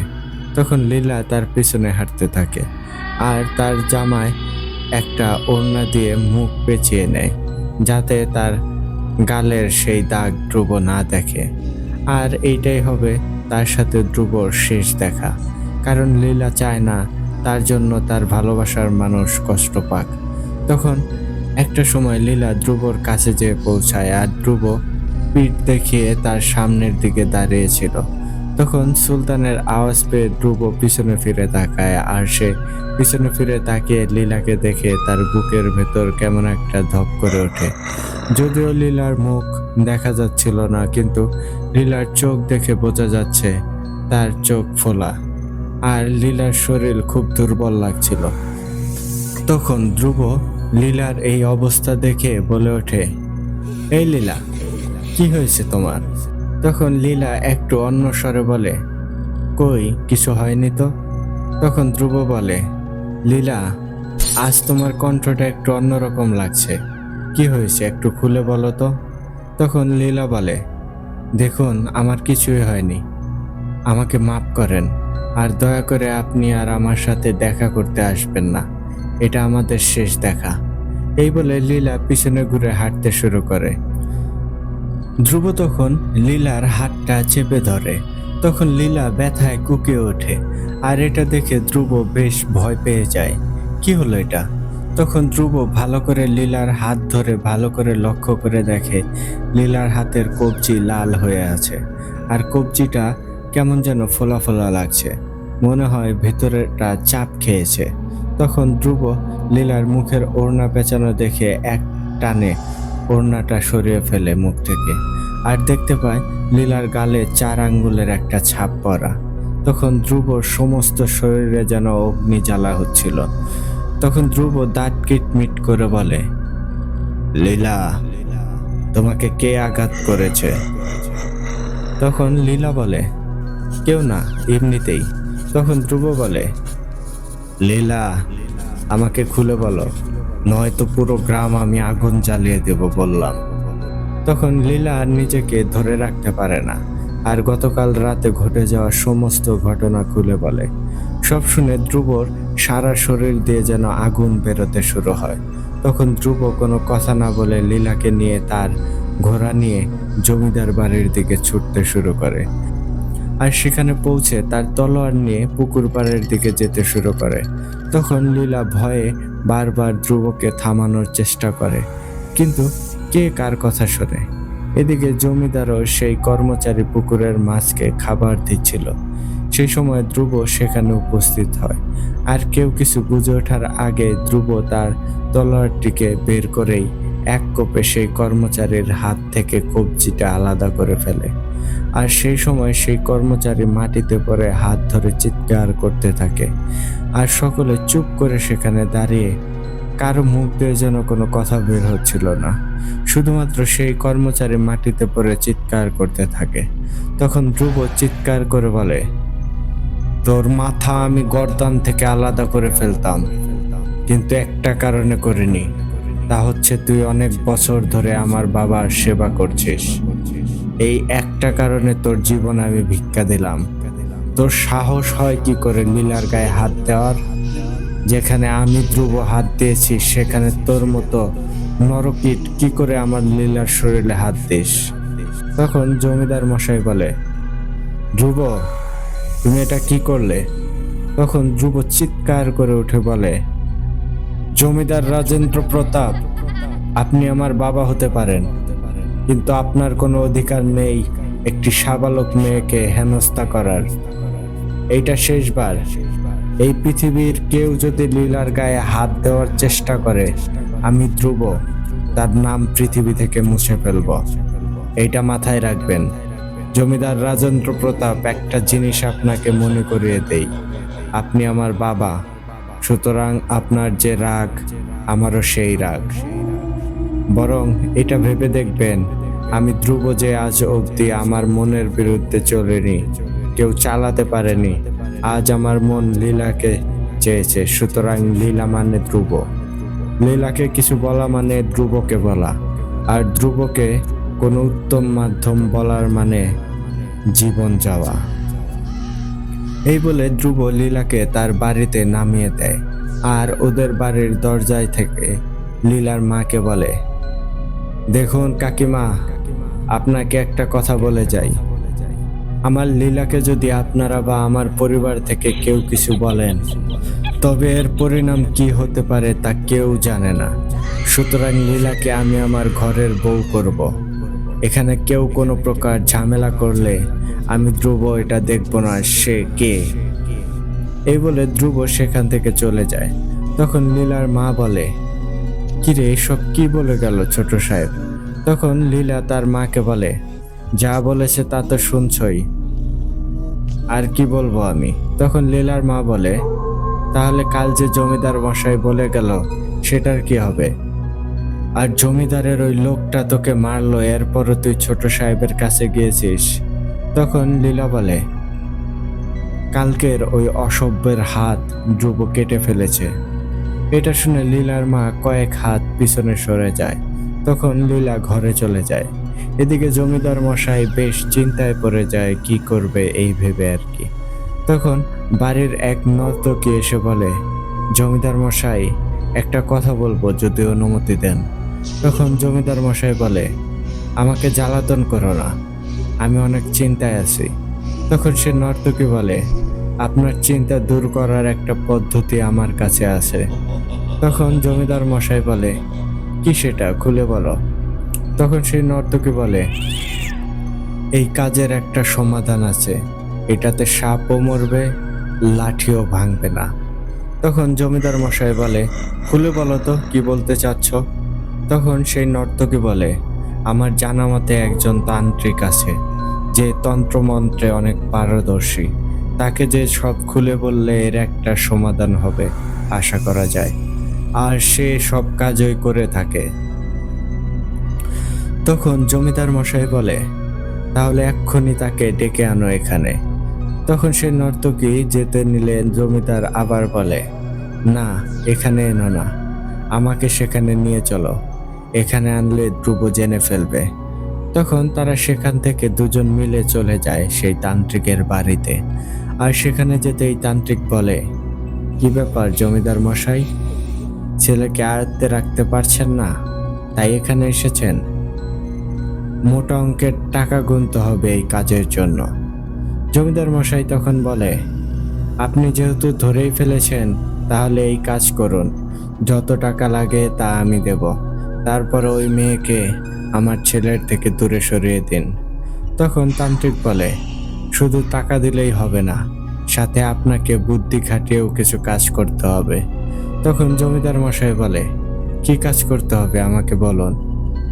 তখন সেই তান্ত্রিক বলে, আগামীকাল এসে তাবিজ নিয়ে যাবেন, আমি সব কিছুই তৈরি করে রাখবো, আর আমারটা কিন্তু ভুলে যাবেন না। তখন জমিদার মশাই বলে, আপনি এই কাজ করতে পারলে যা দাবি করেছেন তার 3 গুণ বেশি দেব। এই বলে সেখান থেকে চলে আসে। এদিকে ধ্রুব বাড়িতে এসে তার বৈদ্যকে ডাকে আর বলে, শঙ্কর মুচির বাড়িতে যাবেন, তার মেয়েকে চিকিৎসা দেবেন, যা যা লাগে দেবেন, সব খরচা আমাকে বলবেন। আর এই কথাগুলো বাবাকে ভুলক্ষণেও জানাবেন না। সে বৈদ্য ভালো লোক হওয়ায় সে ঠিক আছে বলে চলে যায়, আর লীলাকে ঠিকমতো ঔষধ বড়ি দিয়ে আসে। আর ওই কর্মচারী যার হাতের কবজি কেটে দিয়েছিল তাকেও বৈদ্য চিকিৎসা দিয়ে বাড়ি পাঠিয়ে দেয়। এদিকে ধ্রুবর মা ধ্রুবকে বোঝাতে এলে সে এক বাক্যে বলে দেয়, আমার কাজে তোমরা নাক গলাতে আসবে না, এটা আমার শেষ কথা। এদিকে একদিন পার হয়ে যায়, আর তান্ত্রিকের বলা কথা মতো জমিদার মশাই সেখানে যেয়ে উপস্থিত হয়। তখন তান্ত্রিক বলে, সঠিক সময়ে এসেছেন, আমার কাজ শেষ হয়ে গেছে, এখন আপনার পালা। কি করে এই তাবিজ পরাবেন দুইজনকে তা আপনি ভালোই জানেন।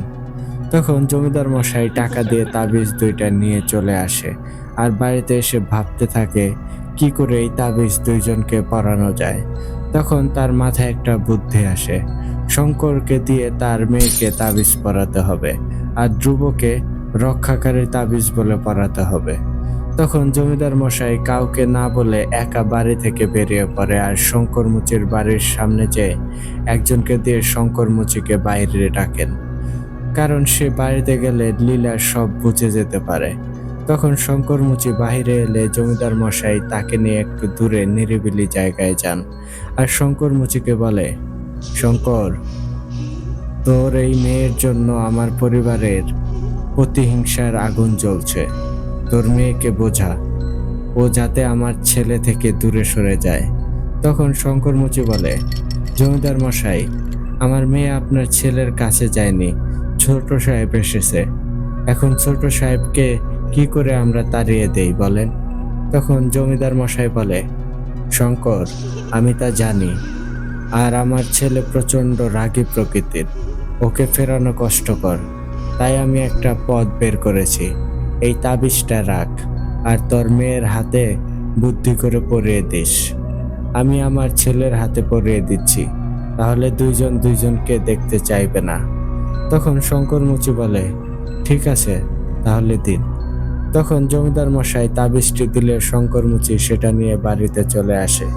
এদিকে জমিদার মশাই তার ছেলের কাছে যায়, আর তাকে যে ঠান্ডা স্বরে বলে, বাবা, তোমার সাথে একটু কথা ছিল আমার। তখন ধ্রুব বলে, আমি এখন ব্যস্ত আছি, আপনি এখন আসতে পারেন। তখন জমিদার মশাই বলে, বাবা, আমার ভুল হয়ে গিয়েছে, আমি বিষয়টা বুঝতে পারিনি, আমাকে মাফ করে দাও, যা আবার হয়েছে, তোমার যেমনটা ভালো লাগে তুমি করো, কিন্তু আমার সাথে এমনটা করে থেকো না। তখন ধ্রুব বলে, কি বলতে এসেছেন বলে চলে যান। তখন জমিদার মশাই বলে, বাবা, আমি এসেছি তোমার সাথে কথা বলতে। তখন ধ্রুব বলে, বলে ফেলুন। তখন জমিদার মশাই বলে, বাবা, তুমি কি ওই মেয়েকে বিয়ে করবে? তখন ধ্রুব বলে, হ্যাঁ, আমি লীলাকে বিয়ে করব। তখন জমিদার মশাই বলে, তোমার যেমনটা ইচ্ছা। আচ্ছা বাবা, আমাদের রাজগুরু একটা তাবিজ দিয়েছে তোমাকে, তোমার সুরক্ষার জন্য। এই বলে তাবিজটি বের করে ধ্রুবর হাতে পরিয়ে দেয়। তখন ধ্রুব মনে মনে ভাবতে থাকে, বাবা এত সহজে লীলার বিষয়টা মেনে গেল, জিনিসটা কেমন জানি ঘোলাটে লাগছে। কিন্তু সেই সময় ধ্রুব ওই সব ভাবার অবস্থায় ছিল না।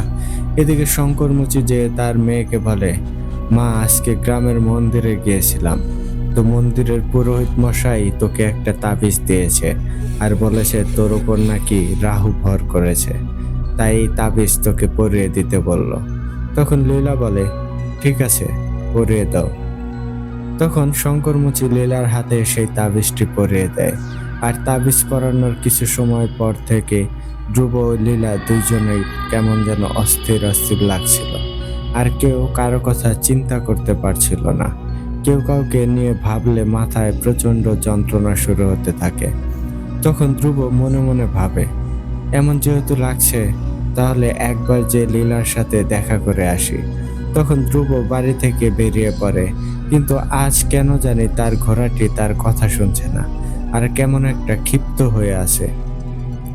এরপরও ধ্রুব অনেক ভালো ঘোড়া নিয়ন্ত্রণ করতে পারে বিধায় তেমন একটা ঝামেলা হলো না। তখন একটা পর্যায়ে লীলাদের বাড়ির সামনে এসে ধ্রুব লীলাকে জোরে জোরে ডাকতে থাকে। তখন লীলার মা ঘর থেকে বেরিয়ে বলে, ছোট সাহেব, লীলা একটু অসুস্থ, তাই আসতে পারছে না। তখন ধ্রুব বলে, ওকে 2 মিনিটের জন্য আসতে বলুন, আমি একটু কথা বলে চলে যাব। তখন লীলা ঘর থেকে বেরিয়ে আসে আর বলে, এই সময়ে তুমি এখানে? তখন ধ্রুব বলে, তোমাকে দেখতে মন চাইছিল। তখন লীলা বলে, আমার প্রচণ্ড মাথা যন্ত্রণা হচ্ছে। তখন ধ্রুব বলে, আমারও তো একই অবস্থা। তখন তাদের দুইজনের অবস্থা হয়েছে তারা একজন আরেকজনের কথা ভাবতেও পারছে না, কারণ ভাবলেই মাথা যন্ত্রণা করছে। আবার না ভেবেও থাকতে পারছে না, কারণ একজন অপরজনকে মন প্রাণ দিয়ে ভালোবাসে। তখন ধ্রুব বলে, ঠিক আছে, যাও বিশ্রাম করো, আমি তাহলে এখন আসি। এই বলে ধ্রুব তার ঘোড়াটিকে ডাকে শীষ দেয়, কিন্তু আসছে না। তখন ধ্রুব মনে মনে বলে, কি যে হলো সুলতানের, সকাল অবধি ভালোই ছিল, এখন এরকম করছে কেন? আর গেল তো গেল কোথায়? তখন বাধ্য হয়ে ধ্রুব হেঁটে রওনা হয়। এদিকে লীলা ঘরে যেয়ে শুয়ে পড়ে। সময় যতই যাচ্ছিল তাদের শরীর ধীরে ধীরে অসুস্থ হতে শুরু করে। এভাবে তাদের দিন কাটতে শুরু করে, আর দুজনের অবস্থায় নাজেহাল হতে থাকে। প্রিয় দর্শক শ্রোতা, আজকের ধ্রুবনীলার অমপ্রেমনসী গল্পের প্রথম পর্ব শুনলেন। এই গল্পটি অনেক বেশি লম্বা হওয়ায় এক পর্বে দেওয়া সম্ভব হয়নি, এর জন্য ক্ষমা সমৃদ্ধ দৃষ্টিতে দেখবেন। আর এই গল্পটি ধীরে ধীরে তার রূপে ফিরে আসবে, তাই সকলে মন দিয়ে গল্পটি শুনবেন। আমি খণ্ড আকারে গল্পটি দিতে পছন্দ করি না, কিন্তু অধিক লম্বা হওয়ায় অনিচ্ছাকৃত সত্ত্বেও এই খণ্ড করতে হয়েছে। আর আজকের এই ধ্রুবনীলার অমপ্রেমনসী গল্পটি ভালো লেগে থাকলে অবশ্যই কমেন্ট করে জানাবেন, তাহলে গল্পটির দ্বিতীয় পার্ট আনবো। আর দ্বিতীয় পার্ট থেকে শুরু হবে গল্পের আসল কাহিনী। সুতরাং সকলে পাশেই থাকবেন আর বেশি বেশি শেয়ার করে ছড়িয়ে দেবেন এই গল্পটিকে। আর ভালো রেসপন্স না পেলে এখানেই এটার সমাপ্তি থাকবে। তো সকলে ভালো থাকবেন, সুস্থ থাকবেন, নিজের কাছের মানুষদের ভালো রাখার চেষ্টা করবেন, আমার জন্য দোয়া করবেন, আমি যাতে দ্রুত এই গল্পটির দ্বিতীয় পর্ব নিয়ে আপনাদের মাঝে হাজির হতে পারি। আসসালামু আলাইকুম, আমি আরিফ বলছিলাম।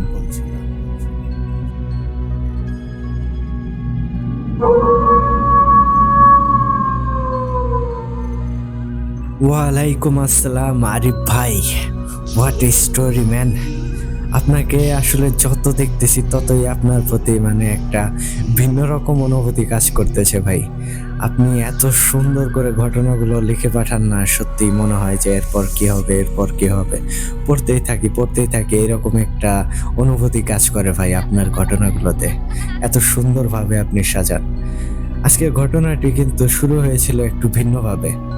আমরা শুরুতে একটা সুন্দর লাভ স্টোরির আভাস পাচ্ছিলাম, পরে ধীরে ধীরে সাধারণত যে সকল ঘটনাগুলো দেখি লাভ স্টোরির মধ্যে ফ্যামিলিগত কিছু দ্বিধাদ্বন্দ্ব আসে, কিন্তু এর মাঝে টুইস্টটা হচ্ছে এখানে আমরা কিন্তু শেষ মুহূর্তে কালো জাদুর একটা আভাস পেলাম। বোঝা যাচ্ছিল যে এরপর হয়তো ডার্ক কিছু শুরু হতে যাবে, আগামী এপিসোডে যে দুর্দান্ত ভয়ের কিছু আমরা পেতে যাচ্ছি তার আভাস কিন্তু আমরা ইতিমধ্যেই এই ঘটনার শেষের দিকে পেয়ে গেলাম। আশা করি আগামী এপিসোডটি ভয়ঙ্কর কিছু নিয়ে আসবে আপনাদের জন্য। ধন্যবাদ আরিফ ভাই এইরকম সুন্দর ভিন্নধর্মী একটা ঘটনা আমাদেরকে লিখে পাঠানোর জন্য। তো প্রিয় লিসেনার্স, আপনারা অবশ্যই কমেন্ট করে কিন্তু জানাতে পারেন আরিফ ভাইয়ের আজকের এই ঘটনাটি আপনাদের কাছে কেমন লেগেছে। আর আপনারা যদি এই ঘটনাটির দ্বিতীয় পার্ট বা শেষ পার্ট আপনারা শুনতে চান, সেক্ষেত্রে আপনারা কিন্তু অবশ্যই কমেন্ট করে জানাবেন এই ঘটনাটির দ্বিতীয় পার্ট চাই। আমি পার্সোনালি আরিফ ভাইকে বলবো, আরিফ ভাই আপনি খুব তাড়াতাড়ি এই ঘটনার দ্বিতীয় পার্ট পাঠিয়ে দিন ভাই। আমি পড়ার জন্য অনেক বেশি আগ্রহী এই ঘটনার পরবর্তী অংশ। আমার কাছে ভাই অত্যাধিক রকমের ভালো লেগেছে আপনার এই ঘটনাটি। খুব দ্রুত ভাই পাঠিয়ে দিন এই ঘটনার পরবর্তী অংশ। আগামী এপিসোডটা কবে আসবে সেই অপেক্ষায় আমি নিজেও রয়েছি এখন। তো প্রিয় লিসেনার, সেই ছিল আজকের আয়োজন। আশা করি আপনাদের অনেক বেশি ভালো লেগেছে। আরিফ ভাইয়ের আগামী এপিসোডটার অপেক্ষায় আপনাদের মতো আমিও রয়েছি। আশা করি আগামী এপিসোডটি আরো দুর্দান্ত ভয়ঙ্কর কিছু আপনারা পেতে যাচ্ছেন। তো আজকের মতো আমি ইমরান এইচ খান চলে যাওয়ার আগে আপনাদেরকে আবারও মনে করিয়ে দিতে চাই, আপনারা যারা এখনো আমাদের চ্যানেলটিকে সাবস্ক্রাইব করেননি, দ্রুত সাবস্ক্রাইব করে ফেলুন এবং পাশে থাকা অল অপশনটি সিলেক্ট করুন, যাতে করে আমাদের পরবর্তী সকল আপডেট সবার আগে আপনার কাছে পৌঁছে যায়। আর আপনারা যারা আমাদেরকে ঘটনা পাঠাতে আগ্রহী, তারা আমাদের ডেসক্রিপশন বক্সে অথবা কমেন্ট বক্সে থাকা আমাদের হোয়াটসঅ্যাপ নাম্বার এবং ইমেল অ্যাড্রেসে আপনাদের জানা শোনা সেরা ভয়ের ঘটনাগুলো আমাদেরকে পাঠিয়ে দিতে পারেন। আর আপনাদের কাছে অনুরোধ রইল, কেউ পাইরেসি করবেন না বা কারো ঘটনা কপি করে আমাদেরকে পাঠাবেন না। আমরা যদি বুঝতে পারি এই ঘটনাটি কোথাও থেকে কপি করেছেন বা অন্য কোথাও ইতিমধ্যে ঘটনাটা প্রকাশিত হয়েছে, তাহলে ভাই আমরা আন্তরিকভাবে দুঃখিত, আমরা সেই ঘটনাগুলো প্রকাশ করতে পারবো না। তো আশা করি আপনারা বুঝতে পেরেছেন। তো এই ছিল আজকের আয়োজন। আজকের মতো আমি বিদায় নিচ্ছি। কথা হচ্ছে আগামী এপিসোডে নতুন আরো কোনো ভয়ঙ্কর ঘটনা নিয়ে। টিল দেন সবাই ভালো থাকুন, সুস্থ থাকুন আর ভূত আড্ডার সাথেই থাকুন। আসসালামু আলাইকুম।